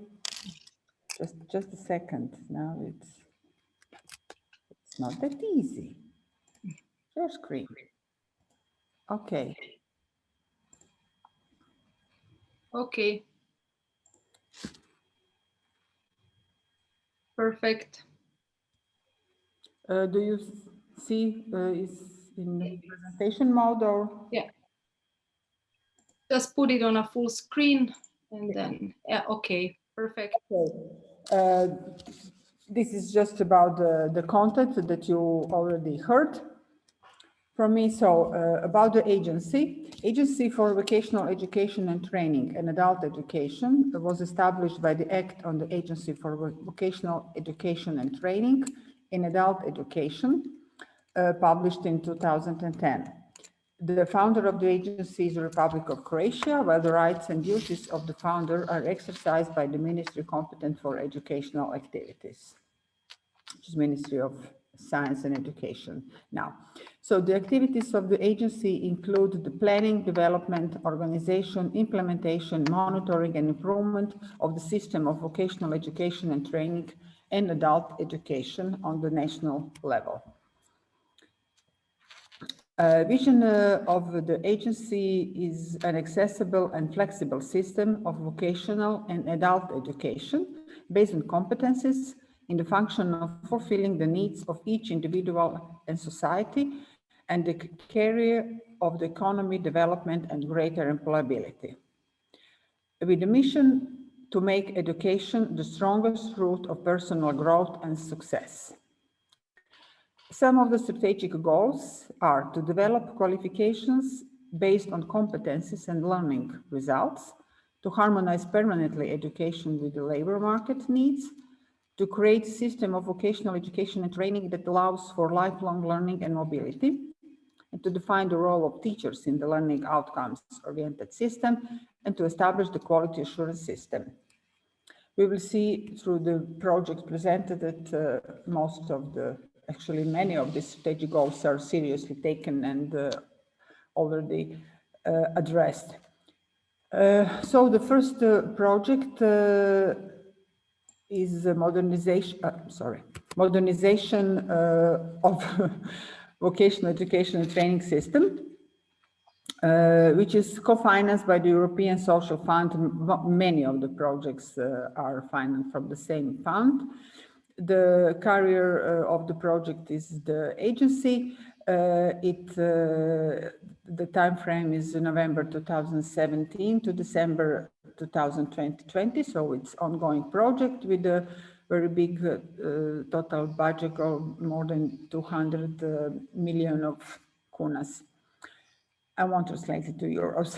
So, operational program under which is this financed is efficient human resources under priority axis of education and lifelong learning, with the goal of modernization of VET and quality improvement, and to increase the employability of pupils with possibilities of continuation of education. Call is published by the Ministry of Labor, Pension System and Family and Social Policy, as many other calls. So among the expected results, we will listen to the results which are actually achieved. So this is the finalization of 108 proposals of occupational standards with all reports and attachments in accordance with the new methodology, which is also developed during the project for the development of occupational standards.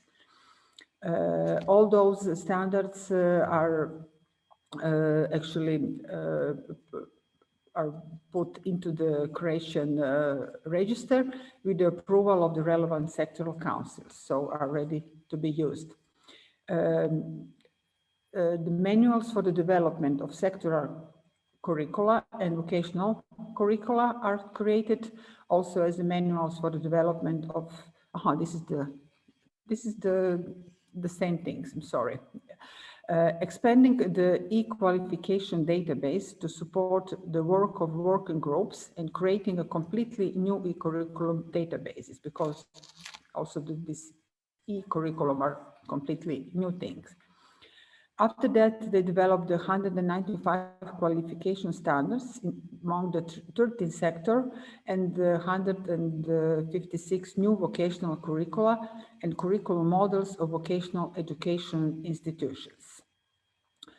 After that, the expected result is to implement of continuous education for all participants in the curricular reform and these projects, as well as continuous dissemination activities and media campaigns in order to raise their visibility at all levels of society, because it's also very important. After that, upon the completion of the developmental phase of the project, new curricula will be introduced in the vocational education and training institutions in the Republic of Croatia. The main goal in last year of the project will be providing support to principals, teachers, and experts associated for introduction, implementation, and monitoring of sectoral curricula through continuous training, workshops, visit, education, and preparation, as well as publication of 1,248 manuals for teachers and even more other educational materials in digital and or printed form. So they are really plan to develop a lot of materials and made it available to all the teachers and staff in the school. The next project is modernization of the vocational education training, but segment which train the teachers for that system. So it's co-financed by the same fund, carried out by the agency. It was starting to be implemented from this year with a little bit smaller budget, but also very significant under the same operational and priority axis, but with a specific goal to modernize available professional education with quality improvement and with aim to increase employability of pupils and their continuation of their education. Call is published by the same ministry. So, for that project, first the research was conducted on the needs of the additional professional development of teachers of vocational subjects, as well as economic trends in certain sectors, which successfully analyzed the existing system of professional development of teachers of vocational subjects. Based on these results of this research, the working group for the development of the concept of professional development developed the concept of the new model of professional development of teachers of vocational subjects. This is a repetition of the definition and titles, but it's needed. So according to that, 306 teachers of vocational subjects were included in 2 cycles of professional development. So there are a lot of 23 professional development seminars were held. There are 2 web portals for support of professional development was launched, and they are available to the professionals, and the content is still in the development. They produce 6 promotions and 4 events on the days of vocational teachers, and they were visited by 1,100 vocational teachers were actually trained to that process. So we had a lot of works with that. After that, one of the important projects is development of a quality assurance system in adult education, which is follow-up project. So it's also still ongoing, and everything is the same, except that the main goal of the project is to develop a quality assurance system through the development of model of self-evaluation and external evaluation of adult education institutions in order to improve adult education based on relevant research data. So what they were doing, the project consists of 4 main elements. One is related to the National Adult Competence Test, in which Croatia will have the opportunity to determine for the first time the level of basic skills, reading, numerical, and problem solving in the adult population aged 16 up to 65 years. Then they establish a quality assurance system in adult education through the introduction of national examination of adult competencies. Then they develop models for quality assurance of adult education systems, introduction of self-evaluation of institutions, external evaluation of adult education institutions. And the last, the strengthening of the capacity of experts to implement the new quality assurance model, which is also very important. And the last, the online professional training for teachers in vocational schools.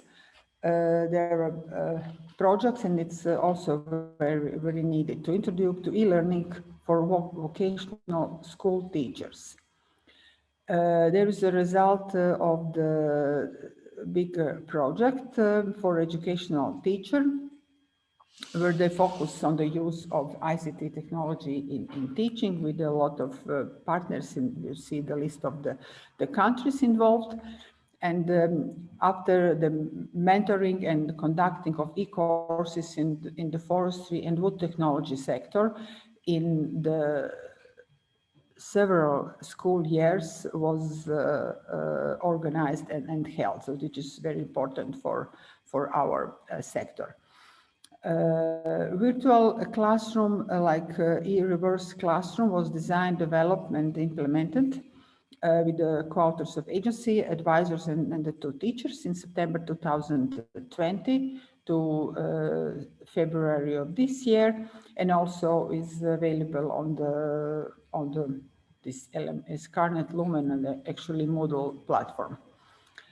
Leadership and mentoring for 220 participants from all sectors, advisors, as co-mentors, co-authors, and facilitators.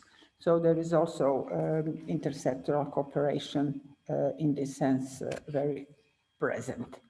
So if that will be all, so for more information, you can visit those web pages from which actually colleague took the content, and you can contact the agency if you have any specific questions about how to use this project and the results of those projects, and the address of the agency and their web page is you can find here. Thank you for your attention on behalf of Mrs. Zvjerkovic. Yeah, thank you. Thank you, Dr. Diana Vuletic. Our next speaker is Miss Nevenka Bogataj. As I saw when we took photos, she put the biggest smile. So nice to meet you.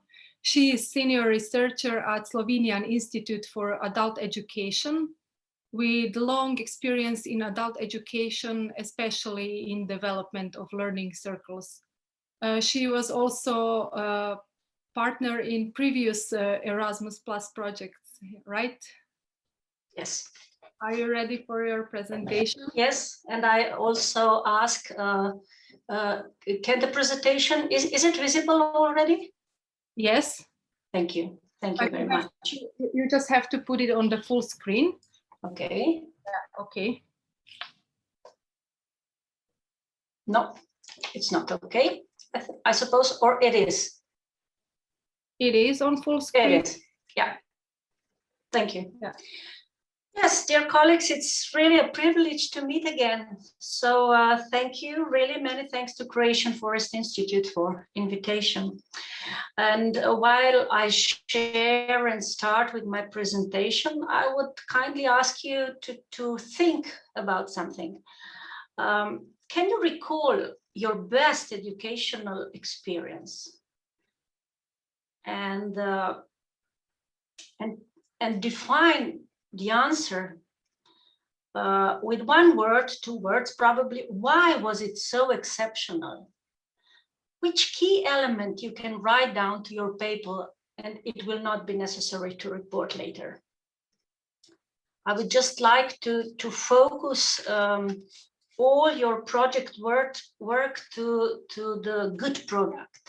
So I ask you, did you incorporate this, your key element of your best educational experience, to the professional training in forest bioeconomy?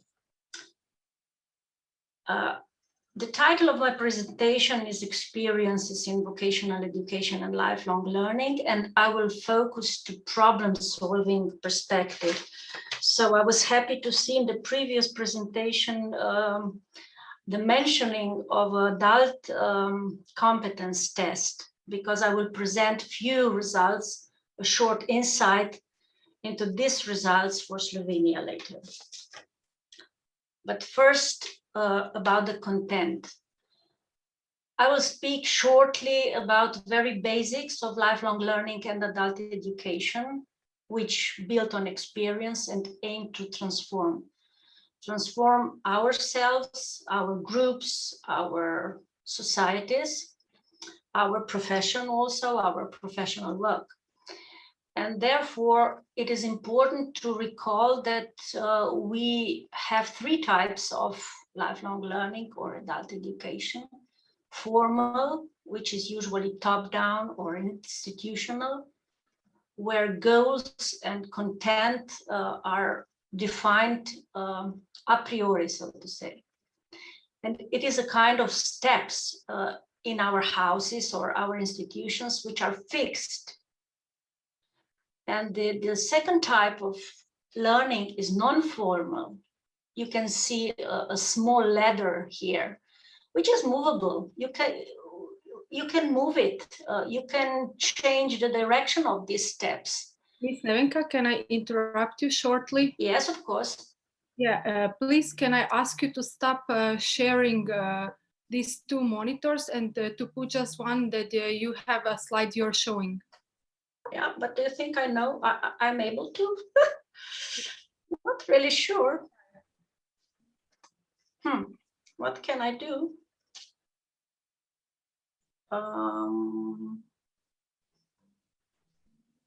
Can you help me? Click on the one that is the biggest, the one that you want to show. Yes. Just now I don't understand the language. No, I don't really know Okay, technically why did it happen. Yes. Ne vem, kako je prav, kar si želela klikniti. Nastavitve zaslona pa prvo, mislim, da bi mogli delovati. Ne zgoraj. Ne, tole? To zgoraj, ja. Čakaj, najprej najmo sliko nazaj. Ja. Nastavitve zaslona tole? To zamenjaj pogled, ja. Ja, ampak Še zmeraj imaš spodaj ugasnjeno. In se ta.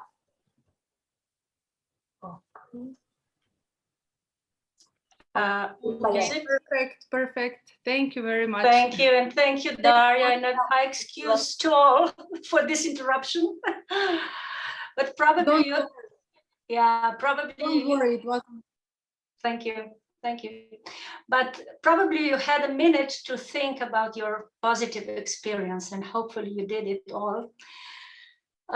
Yes, I will return to these types of learning and focus to non-formal learning, which is more adaptable, like this small ladder you see on the picture.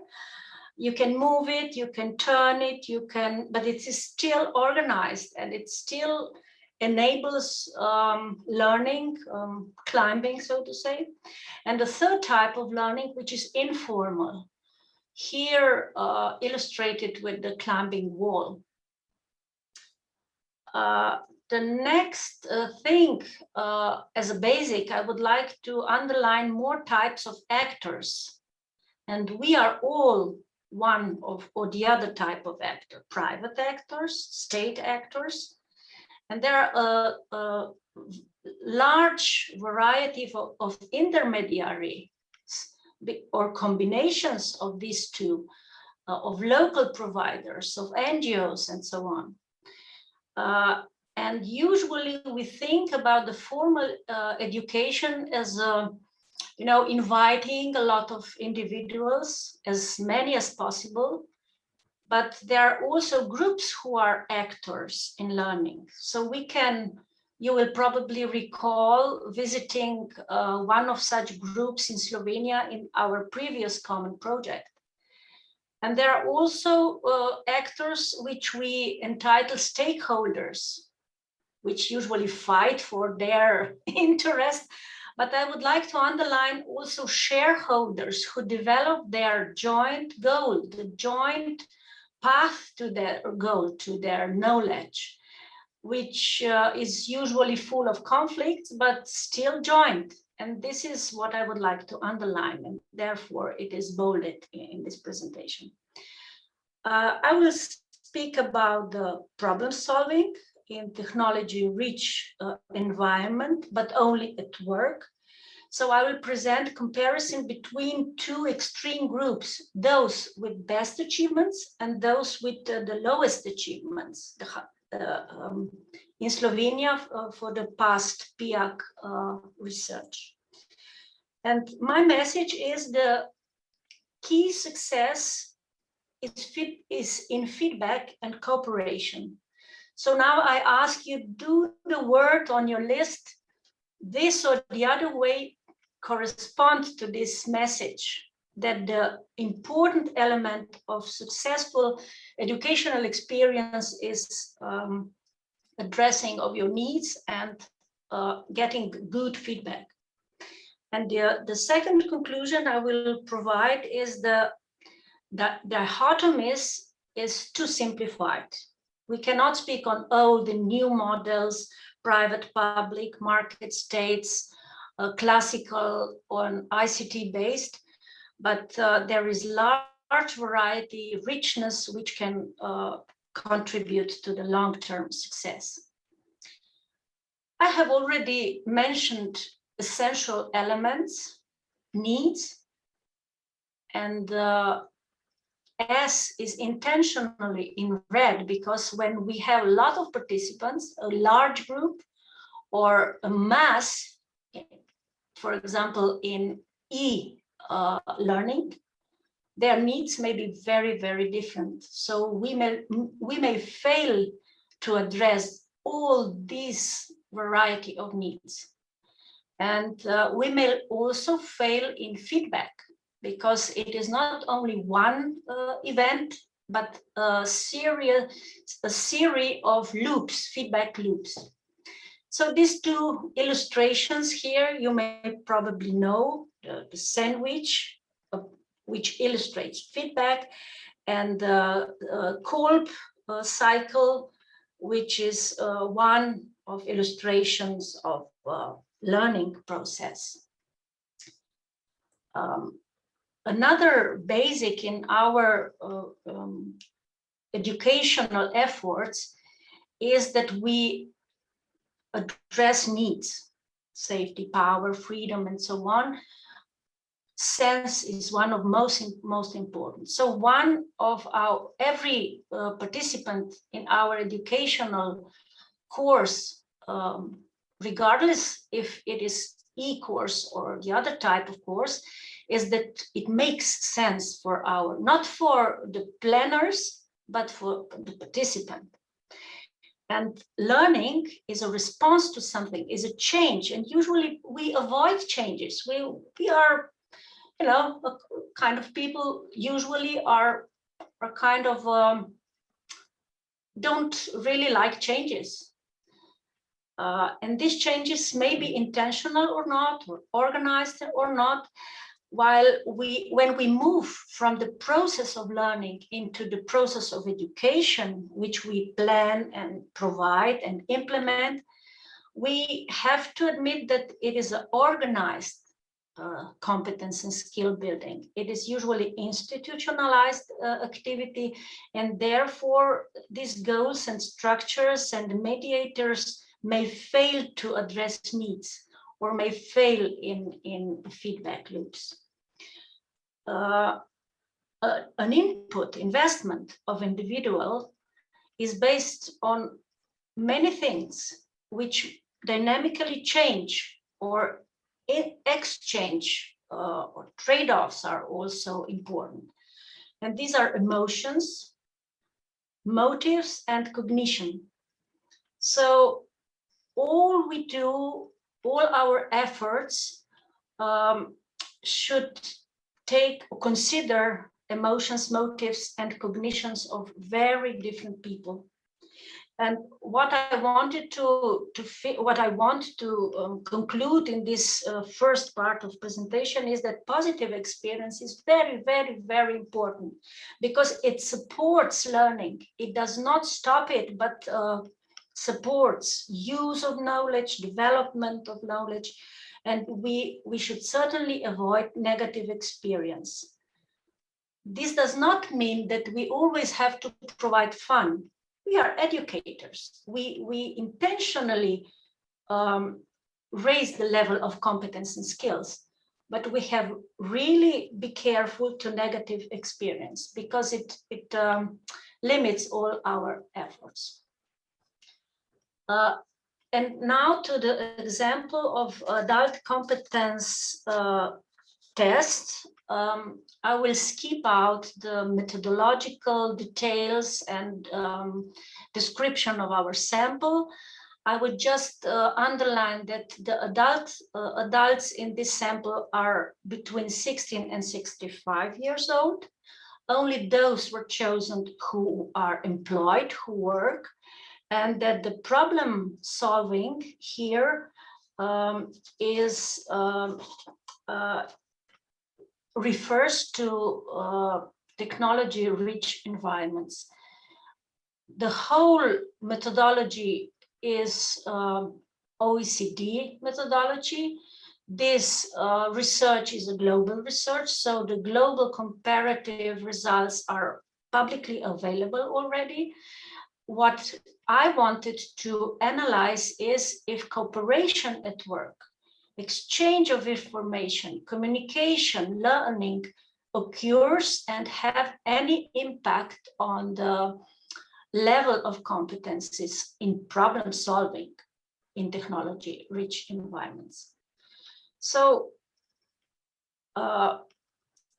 here are research questions. Are there any differences between groups with the best and the lowest achievements? And we were of course interested in a comparison between Slovenia and European averages. You see here the source where you can get more answers, but I will only cite few most interesting results. One of preconditions for learning, which is usually very poorly addressed in all the programs, vocational and non-formal other programs, is trust. So in this research, the claim was generally we can trust people. So every interviewee had to answer yes in 5 great answers. And what we have found was we were very, very disappointed that the people who are employed and have the lowest achievement do not trust at all. So the group low has 0. So the share of those who agree with this claim of trust was 0. And the claim in EU was nearly 16%, which is still very low, but certainly very different from our country. This is the case for achievements where there is no cooperation at work in technology-rich environments. When cooperation is present, the result is a little bit better, but the group with highest achievements proved to be a little more adaptive or responsive or flexible. And also the next illustration shows that the patterns in Slovenia, which is the left part of this graph, these patterns are different from the pattern at the right side, which informs on European situation. The light green column is the group with the lowest achievements, and the right with letter H is the group with the highest achievements. And we see that the cooperation at work does not really have an impact in general average, but that groups differ substantially, and the pattern in Slovenia and Europe is substantially different, opposite, so to say. There are a lot of information in this research, of course, and here is an insight into autonomy of work. And we have found that in Slovenia, the share of groups with a high autonomy is lower than in Europe, and also with the groups with autonomy. However, the response to more autonomy at work is different in Slovenia than in EU. And again, that the group with the highest achievements in problem solving at work in technology-rich environments is more flexible, stronger. The response is stronger. What about the situation where there is daily cooperation at work? The already cited findings are here again. We can also see that the group with highest achievements is really responsive. So we will try to invest into working cooperation at work because of these results. What are the overall characteristics of the groups with the lowest achievements in problem solving? low trust, as already shown with the table, poor autonomy at work, as shown with the second table. But we have also found that there is a poor learning at work, because only 15% of this group is learn at work, while 65% of the group with the highest achievements learn at work. And this difference is really substantial. But in case that we allow and stimulate cooperation, these two groups become more or less equal. So this was really important finding, and therefore it is colored in green. Another characteristic of the group with the lowest achievements is that they simply don't search for additional information, which is again a very different picture from another group. While even if there is a daily cooperation, this difference remains.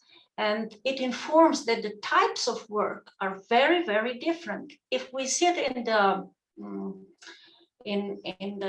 institution working the whole day with the PC, it is normal that you look for, search for new information, compare ideas, debate, and this, while at simple working circumstances, you really don't do that.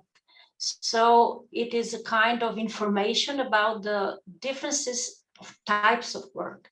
And our educational efforts should go not only into courses or stimulating of participants, but also to the circumstances that people face at their work. However, there was a, let's say, surprising information that Slovenian employed people from both groups, they really attend educational events, but the group with the lower results simply have no opportunity for attendance. Otherwise, if cooperation is allowed, they really attend workshops, seminars, if they have a chance or if they are offered. Let me summarize comparison with EU. So we found less autonomy at work, and the difference is around 20 to 30%.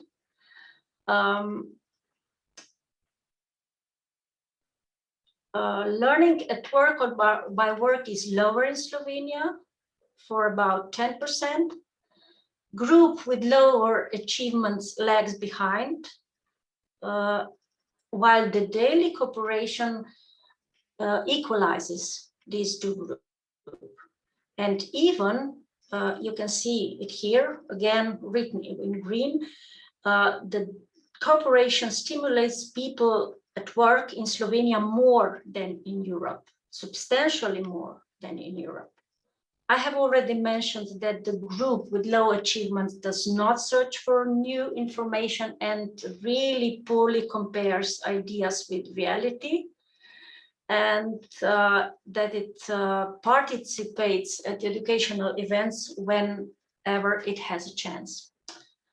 So what can we learn for our work from these results? What is the message for good educational experience? Even the group with the lowest formal education, lowest formal results in problem solving in technology-rich environments can be stimulated. And one of stimulative levers is cooperation at work, because people there are curious, they have a potential for activation, and they attend educational events if they are allowed to or invited to. Another finding is that we should be we should put enough attention also to preconditions for learning. not only providing programs, seminars, workshops, but understand learning as a process. And there are some preconditions, and trust, general trust, is such a precondition. And if I draw a parallel with the wonderful report on private forest owners done in the previous years with an excellent group led by Boku, there is a gap between East and West forest owners, and maybe there is a link with this general trust that we found out in our sample. From our own Slovenian experience in non-formal learning, we also think that learning with instead of education for gives very good results. And what is also needed is investment into learning strategies. So making sense for our participant and being careful for positive learning environments. Two more conclusions before I stop. One is coming back to feedback, which provides two-way flow and balancing of different motives, emotional situations, or cognitive abilities. An invitation that your actors build sharing and joint visions, which incorporate conflict situations, of course. And there are a series of examples cited here, which I will not read, but there is another source where you can find some more about these key elements. And what should be, or I think it is, a takeaway message for the project that you are finishing now.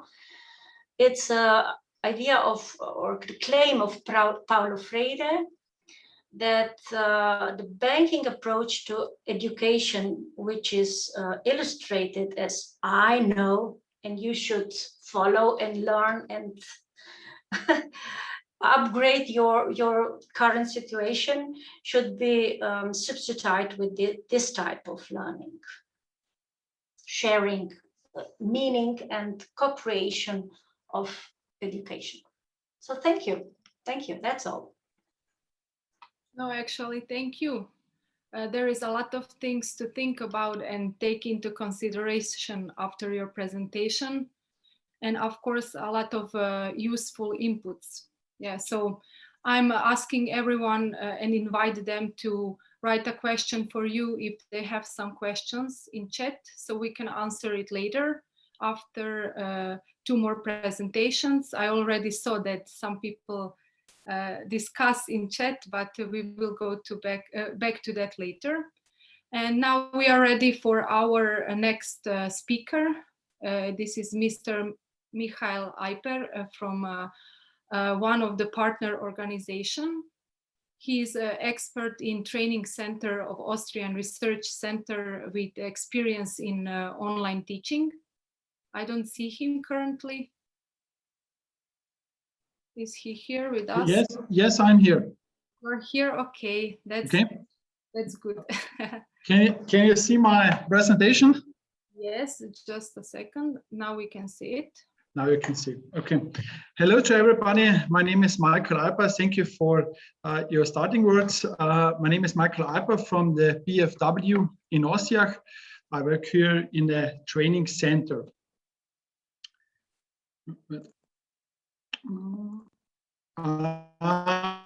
Our training center, I work since 10 years here. We have trainings for people all over the world, the most people from Austria, but also we do some trainings in Chinese, Japan, Korea, Italy, Germany. And the most problem we have here is that the people are far away from us, and so I think that the teaching with e-learning would be one of the future parts.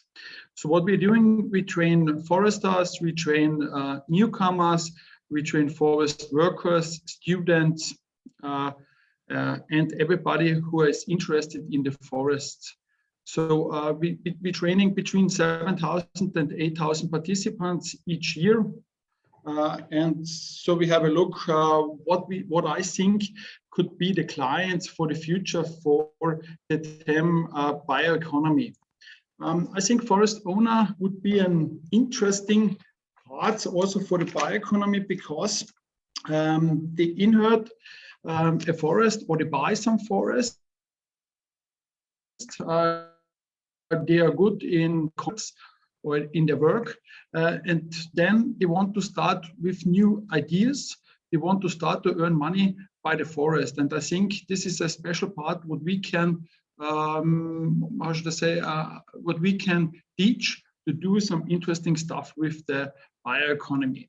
Also, the newcomers, these are people, they are very good in their economy. In some parts, they want to stop working in their business, and they want to do some new stuff or new ideas, want to do some new economy in the forest. They came to us and learned something about the forest, and then we can, and then they want to start by their own business.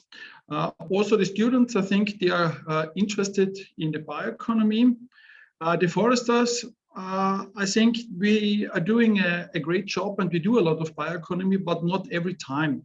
I think we do great parts, but when I see on the plant protection, some of the foresters are using plant toxin, and I think so we can do more and more in the direction for a great bioeconomy. Also, I think what we don't miss as clients for the bioeconomy are the stakeholders, because I think they do a great job, and they inform also the forest owner and the newcomers about the government informations, and so they get some money from them, and so I think they can do a lot of information, and they can do a lot of the work that the bioeconomy will be going great. You see here some pictures. I think in the middle there is the car with timber, and I think this is quite interesting, because we know that we have some types, but I think it's very important to find new ideas, to find new business ideas that we can do in future great decisions. You see on the right side some pictures from Christmas trees. And I also think there is an example that you can cut the grass by sheep. Also, you can sell the sheep, and so I think this is one type of bioeconomy what we can grow up. The next part, what are our options? What do we with bioeconomy? I think the forest pedagogic is one of the parts that it's in direction from bioeconomy.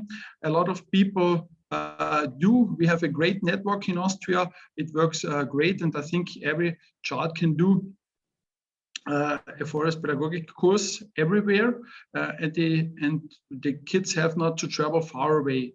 When I think back 20 years ago, the forest pedagogic was starting. It was not so easy. I asked my older colleagues, and they all told me, yes, in the beginning, the forest pedagogic courses are not filled with a lot of participants, and they have some problems. But now I think it's great, and every year we have in Austria, I think 6 or 7 courses that they are filled with participants who want to learn a lot about the forest pedagogic. The new type is the green care forest, is the healthy effect from the forest to sick people.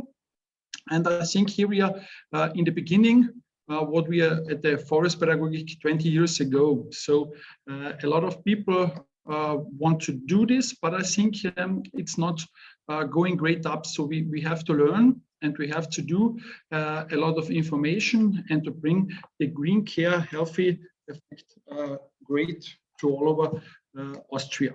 And so I'm very happy that we have also the online course for bioeconomy. I think this is quite interesting. So what's the problems we have? A lot of participants have not the time, because they work in their real life in the business, and they have only 5 or 6 weeks holiday each year. And so they want to didn't want to spend their holiday for the time the family is important than a new business, and I think so they are not so flexibility. The course and travel costs, I think, could be a problem, but not in the most parts, because the courses, I think, are quite cheap in Austria, and so it's not so important. But the indecision, I think this is one part, because they are not sure what they can learn at the courses. So sometimes they find only a few parts what they need for them, and so they say, okay, I go not for a course for 1 week or for 2 weeks to a training center, and that's it's too much. Find their correct ideas. So in some parts it's not so interesting. And also from our side, we have some interesting themes like bioeconomy or green care, but sometimes there are too less participants of our course. Also, I see it in the future for bioeconomy. This is very new, and there are not a lot of participants who want to do this. We have 2, 3, 6, 7, and these are too less for one course. And so we have to cancel a course, and this is for the other one also not so good. So I'm very happy. I have to say thank you to all people who work with this course. What we get for the bioeconomy, this is a great and interesting course because you find there a lot of different types and a lot of different parts in this. I like it because you can do it online. Nobody have to come to Austria. And also, if I find some special participants, I can give them the link and they can do the training by themselves. And if they have more questions, we will answer here in Austria. What I like very at the course is the promotion of young entrepreneur innovations, because a lot of people came to us and have a good idea. They say, okay, I can explain, what do you think about it? Can we discuss about it? And in this online course, there are a lot of analytic materials, a lot of tools where you can develop your idea to a business concept. And this, I think it's great, and it's not easy to find them anyway. And these are special types for the people that they can develop their special idea and define some good practice examples. Also, I like the best practice examples, because here you can see that it works, how it works, and what you have to do, that you can develop your idea to a business, to a real business. The mushroom garden and the Becherei, the roots of resin are quite interesting because we know that it use. The second, the use of resin, we have next week a course in Austria, so hopefully there we find some people who want to do this in future.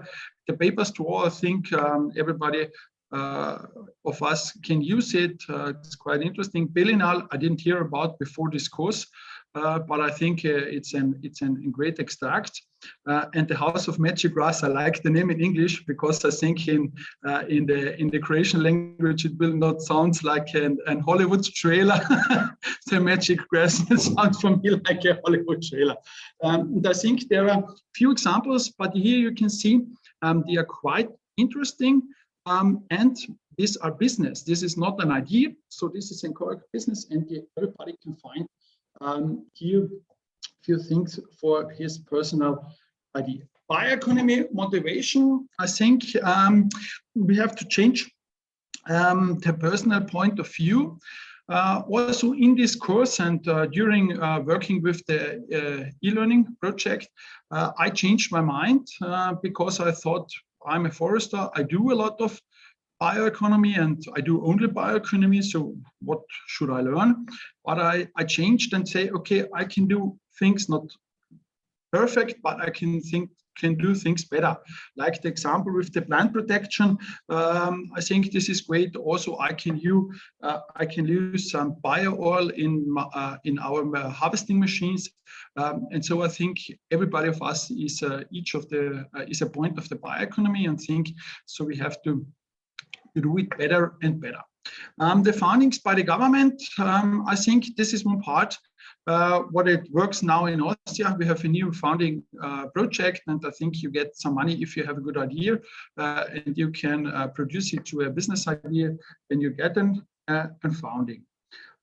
Best practice examples should be more explained. I think back that my mother is doing a lot with herbs, and they find a lot of examples. I think in forestry we can do more. We have few, but we can find more and more, and I think this is quite interesting. Social media, I think, would be a great part for the bioeconomy, because here you hear the sounds, and here you feel, here you get a lot of information. It can be prepared very well, and so you will change the personal point of view. I think everybody of us learn by doing. We can not give everybody an idea or a agenda how he can work great, but I think everybody of us should learn by doing and doing things better. The bioeconomy stake starts in everybody's head. So this is the words I want to finish. I think the left logo everybody of us knows. This is the bioeconomy, not the bioeconomy, sorry, the bio logo for products who are biologically produced. And I think the cradle to cradle is one of the parts where we can use things often. We can refuse for the product. And I think this is one of the most important parts, that we change the mind and that everybody is doing a great.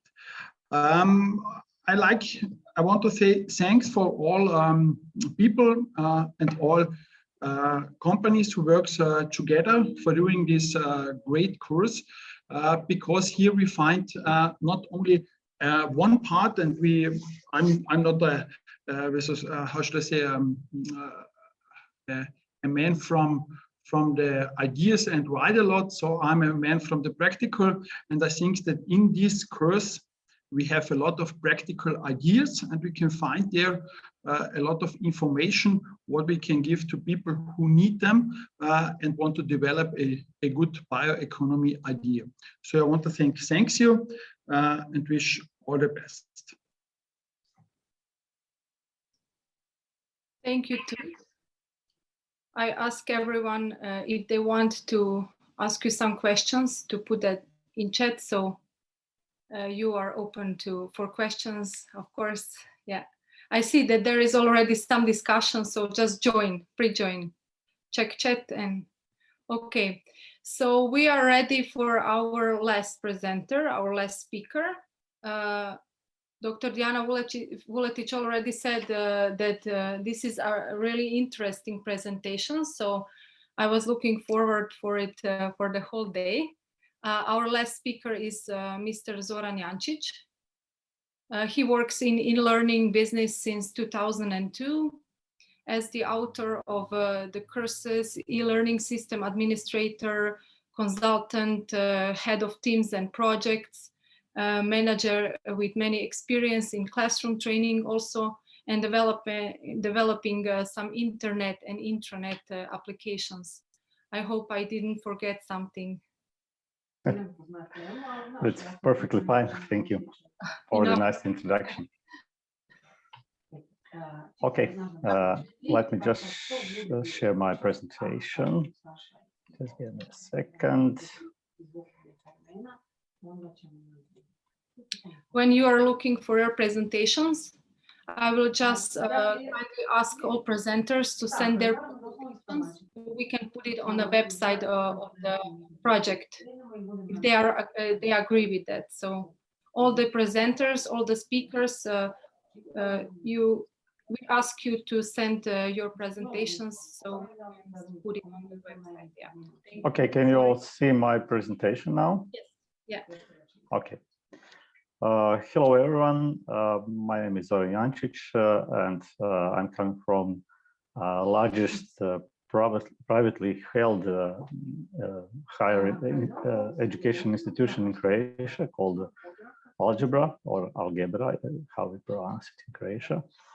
And I will talk about something different in comparison with previous topics, because I'm a technical person, I'm an IT guy, tech guy, and I will speak about some technical aspects of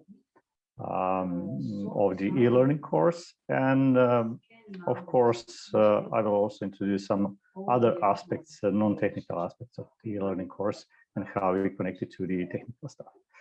So,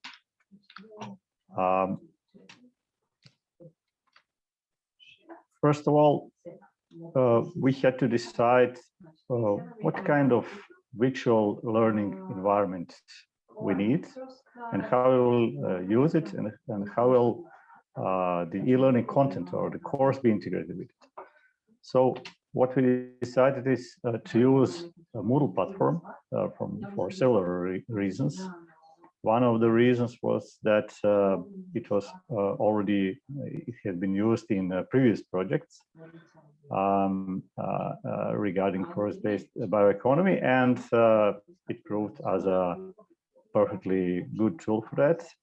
And there were several other reasons, like it is free, it doesn't require any licenses, there are no expenses for that for licenses, but of course, like you already know, there's no such thing as free lunch in life. And when someone tells you that open source software is free, it's not actually free to use, because you have to pay, for example, for a setup, for hosting, for technical support, etc. So it has actually some expenses, but not that high as some commercial solutions that also has licenses that you have to pay. So the second reason is it's rather easy to use for both for authors and for learners. So it is pretty easy to create content within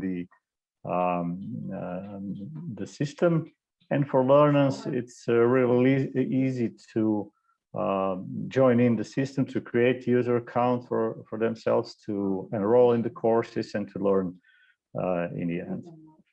It's expandable, it's flexible. That's one important part, because when you buy some expensive solution in the market for a virtual learning environment, often that involves some set of functionalities, and if you need something additional, you can get it because it costs money. You have to pay a lot of money to upgrade it, and some providers even don't offer that that service to enable you to purchase some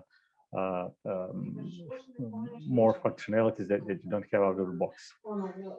So with open source systems, there is advantage that you can basically program any additional functionalities as you like. And for Moodle especially, there is a huge repository of already made and available plugins that enables us to install additional functionalities, and often those additional functionalities are free of charge. So we use that for several functions in the system. I'll talk about it a little bit later. And that's important to know that this is connected to open source systems. The system is accessible. That means that everyone can use it, even people with users with disabilities. It's responsive. It means that you can use it on different devices with small screens, big screens, touch screen devices, etc. And it's based on social constructionist pedagogy. Why is that important?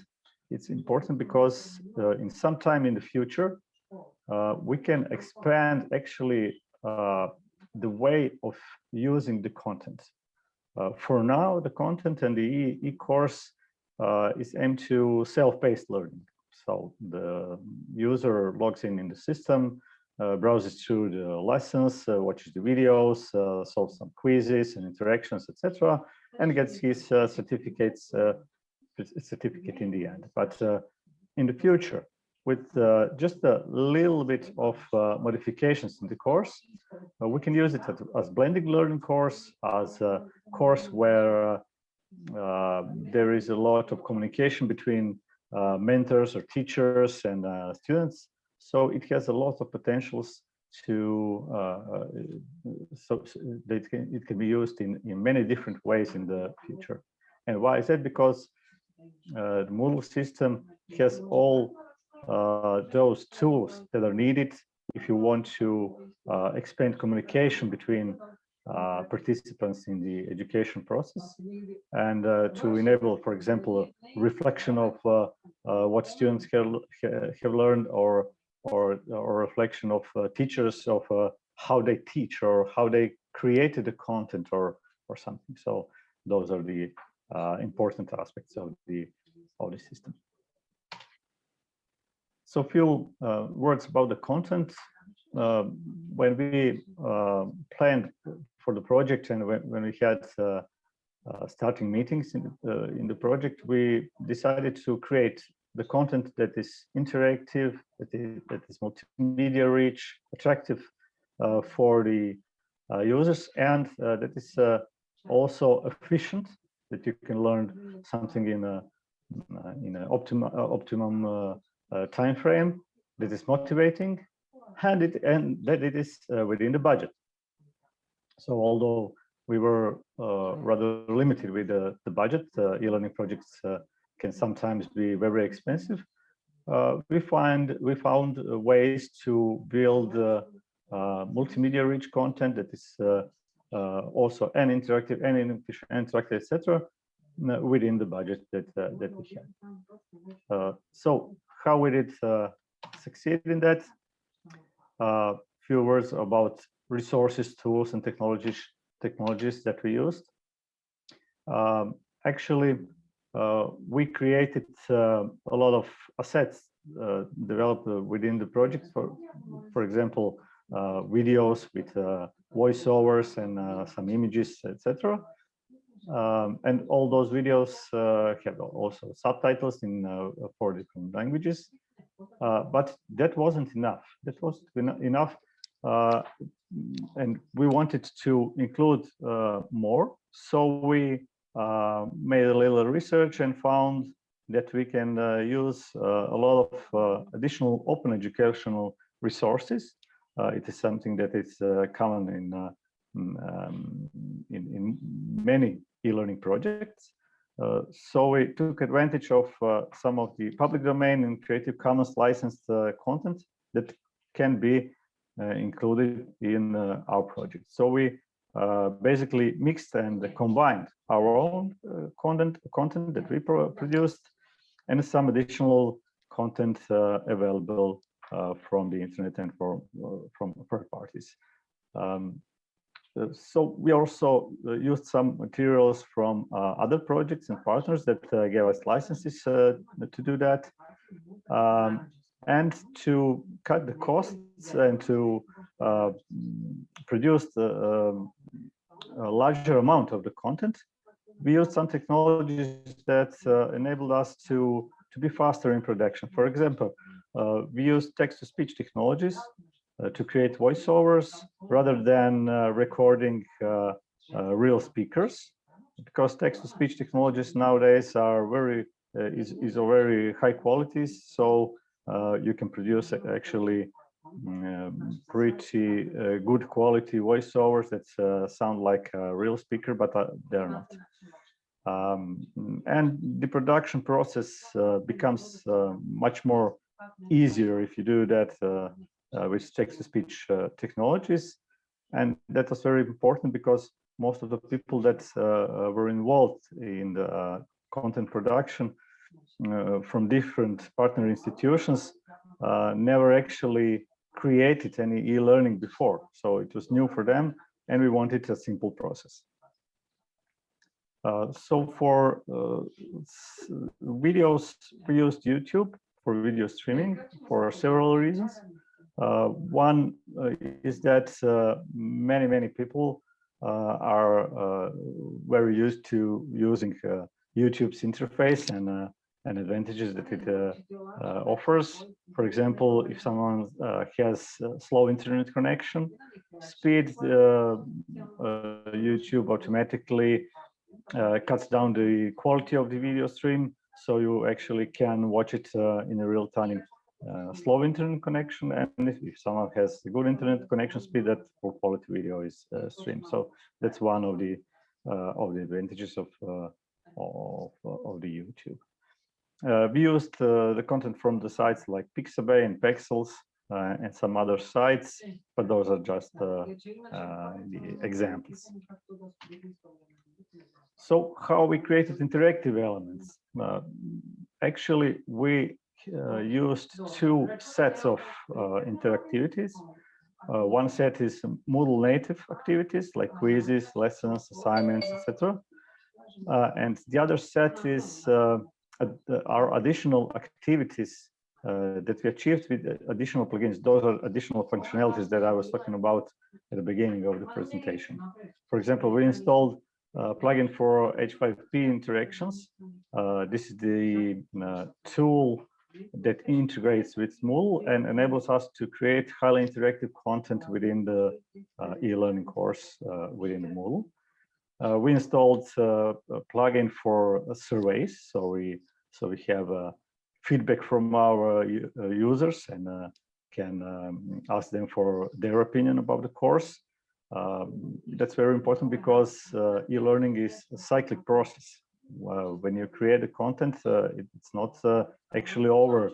You have to acquire the feedback and use it to further improve the content and do that from time to time again. So the content becomes better and better as longer it is used. So this is one very important aspect of the e-learning.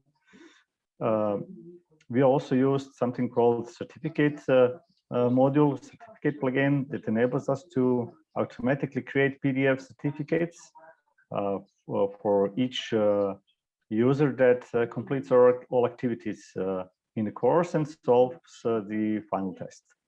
So that's one more motivation for completing the whole course. That's also an automatization process that we used, automatically creating the PDF certificates instead of creating it in some word processor or some other tool. So when a user finishes the course, it becomes available for a download in the course, but also the system automatically sends a PDF certificate to user's email address. To make it more interesting, we added some gamification elements like badges. For example, we had 6 sections in the course and one additional section for final test, and each of these sections has its badge. So when user completes all activities from one particular section, he gets a badge that becomes available also in the course and is being emailed to his or her email address. So it is interesting that when you go through the course, when you complete each part, you get something for the reward, not only the knowledge that you gained, but also the badge, some kind of acknowledge that that you actually completed something, that you did good, that you did well, and it's like a confirmation that you did everything that is expected of you as a student in an e-learning course. So one aspect that we also wanted to cover that I mentioned before is accessibility. That's why that's one of the reasons that we created subtitles in different languages. These are not only for users that don't understand the voiceover that was in English. Those are also for users that have hearing problems, for example, or for any reasons can follow the content easier with subtitles. We also have audio for visually impaired users, so we don't rely only on visuals. Moodle system has a screen reader support, so if some text is written on the screen, screen readers can read it. So people who have visual impairs can actually use the content as well.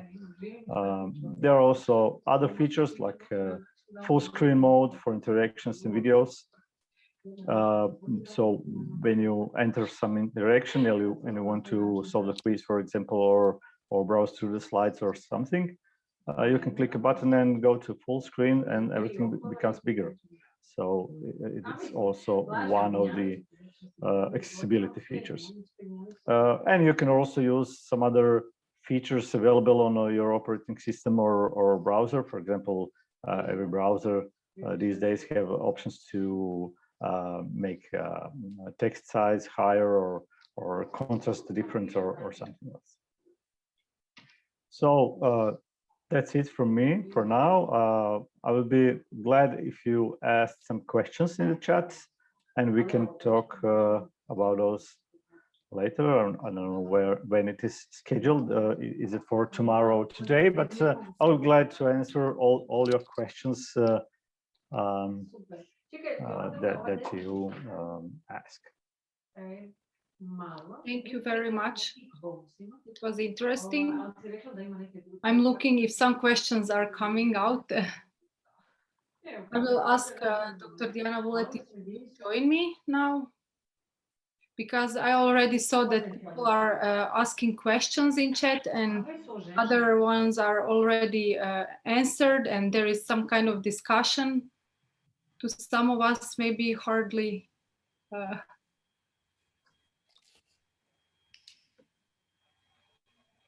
Okay. Yeah. Dr. Diana Vuletić, do you want to put, I saw that you watching everything, what's happening in chat. So Yeah. I don't know if you want to put something in front of everyone and talk about something, discuss. Yeah. Okay, first I will only have to answer the question which was really posed to me from Zlatko Nedić about the involvement of the experts from the adult and vocational education agencies or institutions. So I answered to him that we not specifically involve any experts outside of the project partners group, but we believe that we have enough expertise in that sense in our project partners, not in Croatia, but also in Croatia. Every partner bring to the consortium their expertise and knowledge and experience, and I think that we have very nice and good group in that sense. And concerning development of the materials, we're not that type of the person that we rewrote the books which already exist. We only based on the needs, which was some.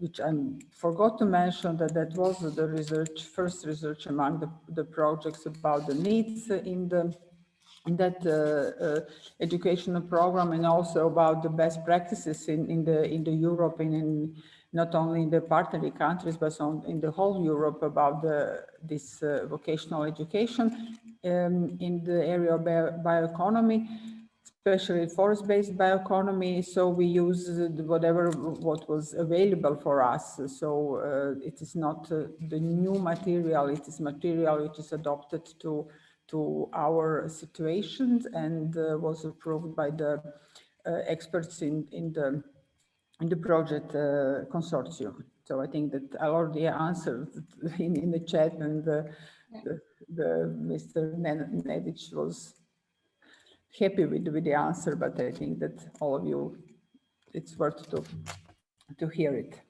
So I think it's that I cover the question. Do you want me to repeat some other questions, even all the speakers answered in chat, or how we will do it? I think that we can use this 10 minutes instead of my saying goodbye to you to tomorrow to these questions. So I think that there are two very interesting about the future policy development to get advice, and also about the health issues. But I don't know who will answer this. Maybe Andre, or I don't know. Maybe to get advice first, if he's here. And also Nevenka has something to share. I see. Is Nevenka? Yes, I'm here. I can answer. Did you read your question? Do you want me to repeat it? I have written it down, and I can repeat it and answer as well, even if I wrote a sentence or two in the chat. The question was that in general, do we have to change the approach to the learning and work more on different training strategies? Well, what I think is that it's not really realistic to change the whole system, and but that we really have to be very careful and put a lot of attention to building trust with our participants. And usually we really put a lot of effort in new technologies and to cooperative building of new programs, a kind of integration, but we then only really forget to keep contact with our target groups. And target groups are usually very artificial. We don't really live in bubbles of homogeneous groups, you know, and we build this or analyze and then define target groups because of our efficiency, which is not really efficient for participants.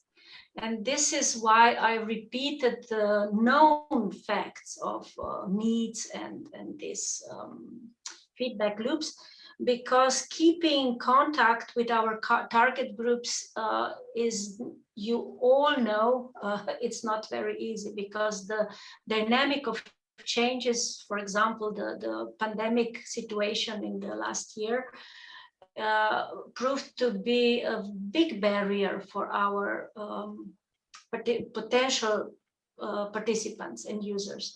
And that's why I always underline that this building up of legitimacy of our institutions through keeping and building contact with our people is very, very important. So I don't think that the total change is possible, but that this area of our efforts is what we have to be careful.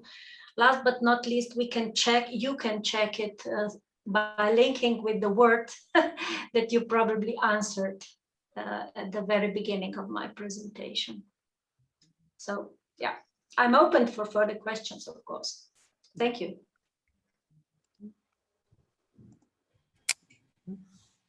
I see that Mr. Gerhard Weiss is here, but I'm not sure if he's listening, if he's still actively involved. Maybe he can comment a question he got. Okay, he's joining. I have no additional comment on that. Thank you. You don't? Okay, we can. I think that Christian would like to comment on health topics in the education. So I can speak a little bit about the situation in Austria. In Austria, we have this group, Green Care Forest, and the main big topic is health, and the other one is tourism. As I think it's also, there's some questions in the chat to that. Health is really a booming situation in Austria. We have many projects. We started with one person. We have now 3.5 persons at BFW for that topic. On the national level, we work together with insurance companies, and we have, I think, one very nice project. It's called Social Forest Work, and there in that project we work together with people who lost their job 2 or 3 years ago, and they got no job in that period, and they learn, they get trained in forest works or forest works, and this companies or this organization offers services to cities, to communities, and so the trained people earn money, and also yeah, it's a win-win situation for both. And the other one is we make similar to that e-learning course. We make one course on university level for forest therapy, together with the university in Krems in Lower Austria. And the third one is in a consortium with Belgian organizations. We make an e-learning course for startups in the social area, and to combine that their social, forest, and health aspects. So that's quite a big approach at the moment. And tourism, we have a project together with Upper Austria and Bavarian, and that's really great. So to see when you work together with partners coming out of the tourism area, that's money.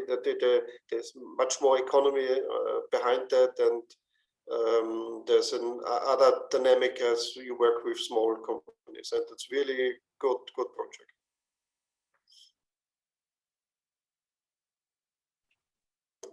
And Andre, do you want to continue? Let's see. Yes, I would just like to add, thank you. I'm dealing with the silviculture at Slovenia Forest Service, but when directing the management for different forest functions, we are often somehow, the health function is often somehow, we miss that function. So I'm happy that Tone Lesnik has raised that question about the health function of forests, but what we are facing is the lack of knowledge, how to maintain that function and how to address people to use that function in the forest. In our course, we have produced also some materials, but about the different pharmaceuticals products. You can see that also in a best practice examples, but I think it will be nice to put some more attention also to that health function of the forest. This is very important, especially during this pandemic that we are facing. You know how many people are now trying to reach their health in the forests. And I think it will be very good to put a little bit more attention to that when thinking about the education of foresters, forest managers in the future as well. Thank you.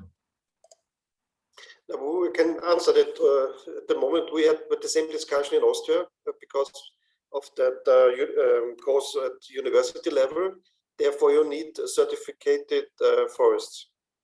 And I think there's one example in Germany, Udesom in North Germany, and they had criteria, parameters for that. And at the beginning, we also thought about certificating forests, but then you get in conflict with the Austrian forest law, and we should have adapted the law, and that's not possible at the moment. So we dismissed that idea, and now we talk about. I missed that word, but we will not certificate, but at the lower level we will work, and therefore we don't need a new law. The situation at the moment in Austria.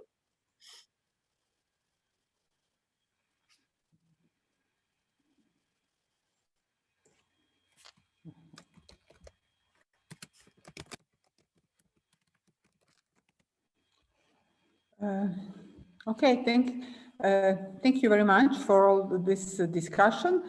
I think that we can wrap up our meeting with this, and maybe having in mind that health issues and forest management towards satisfying and providing all those functionings for maybe future project.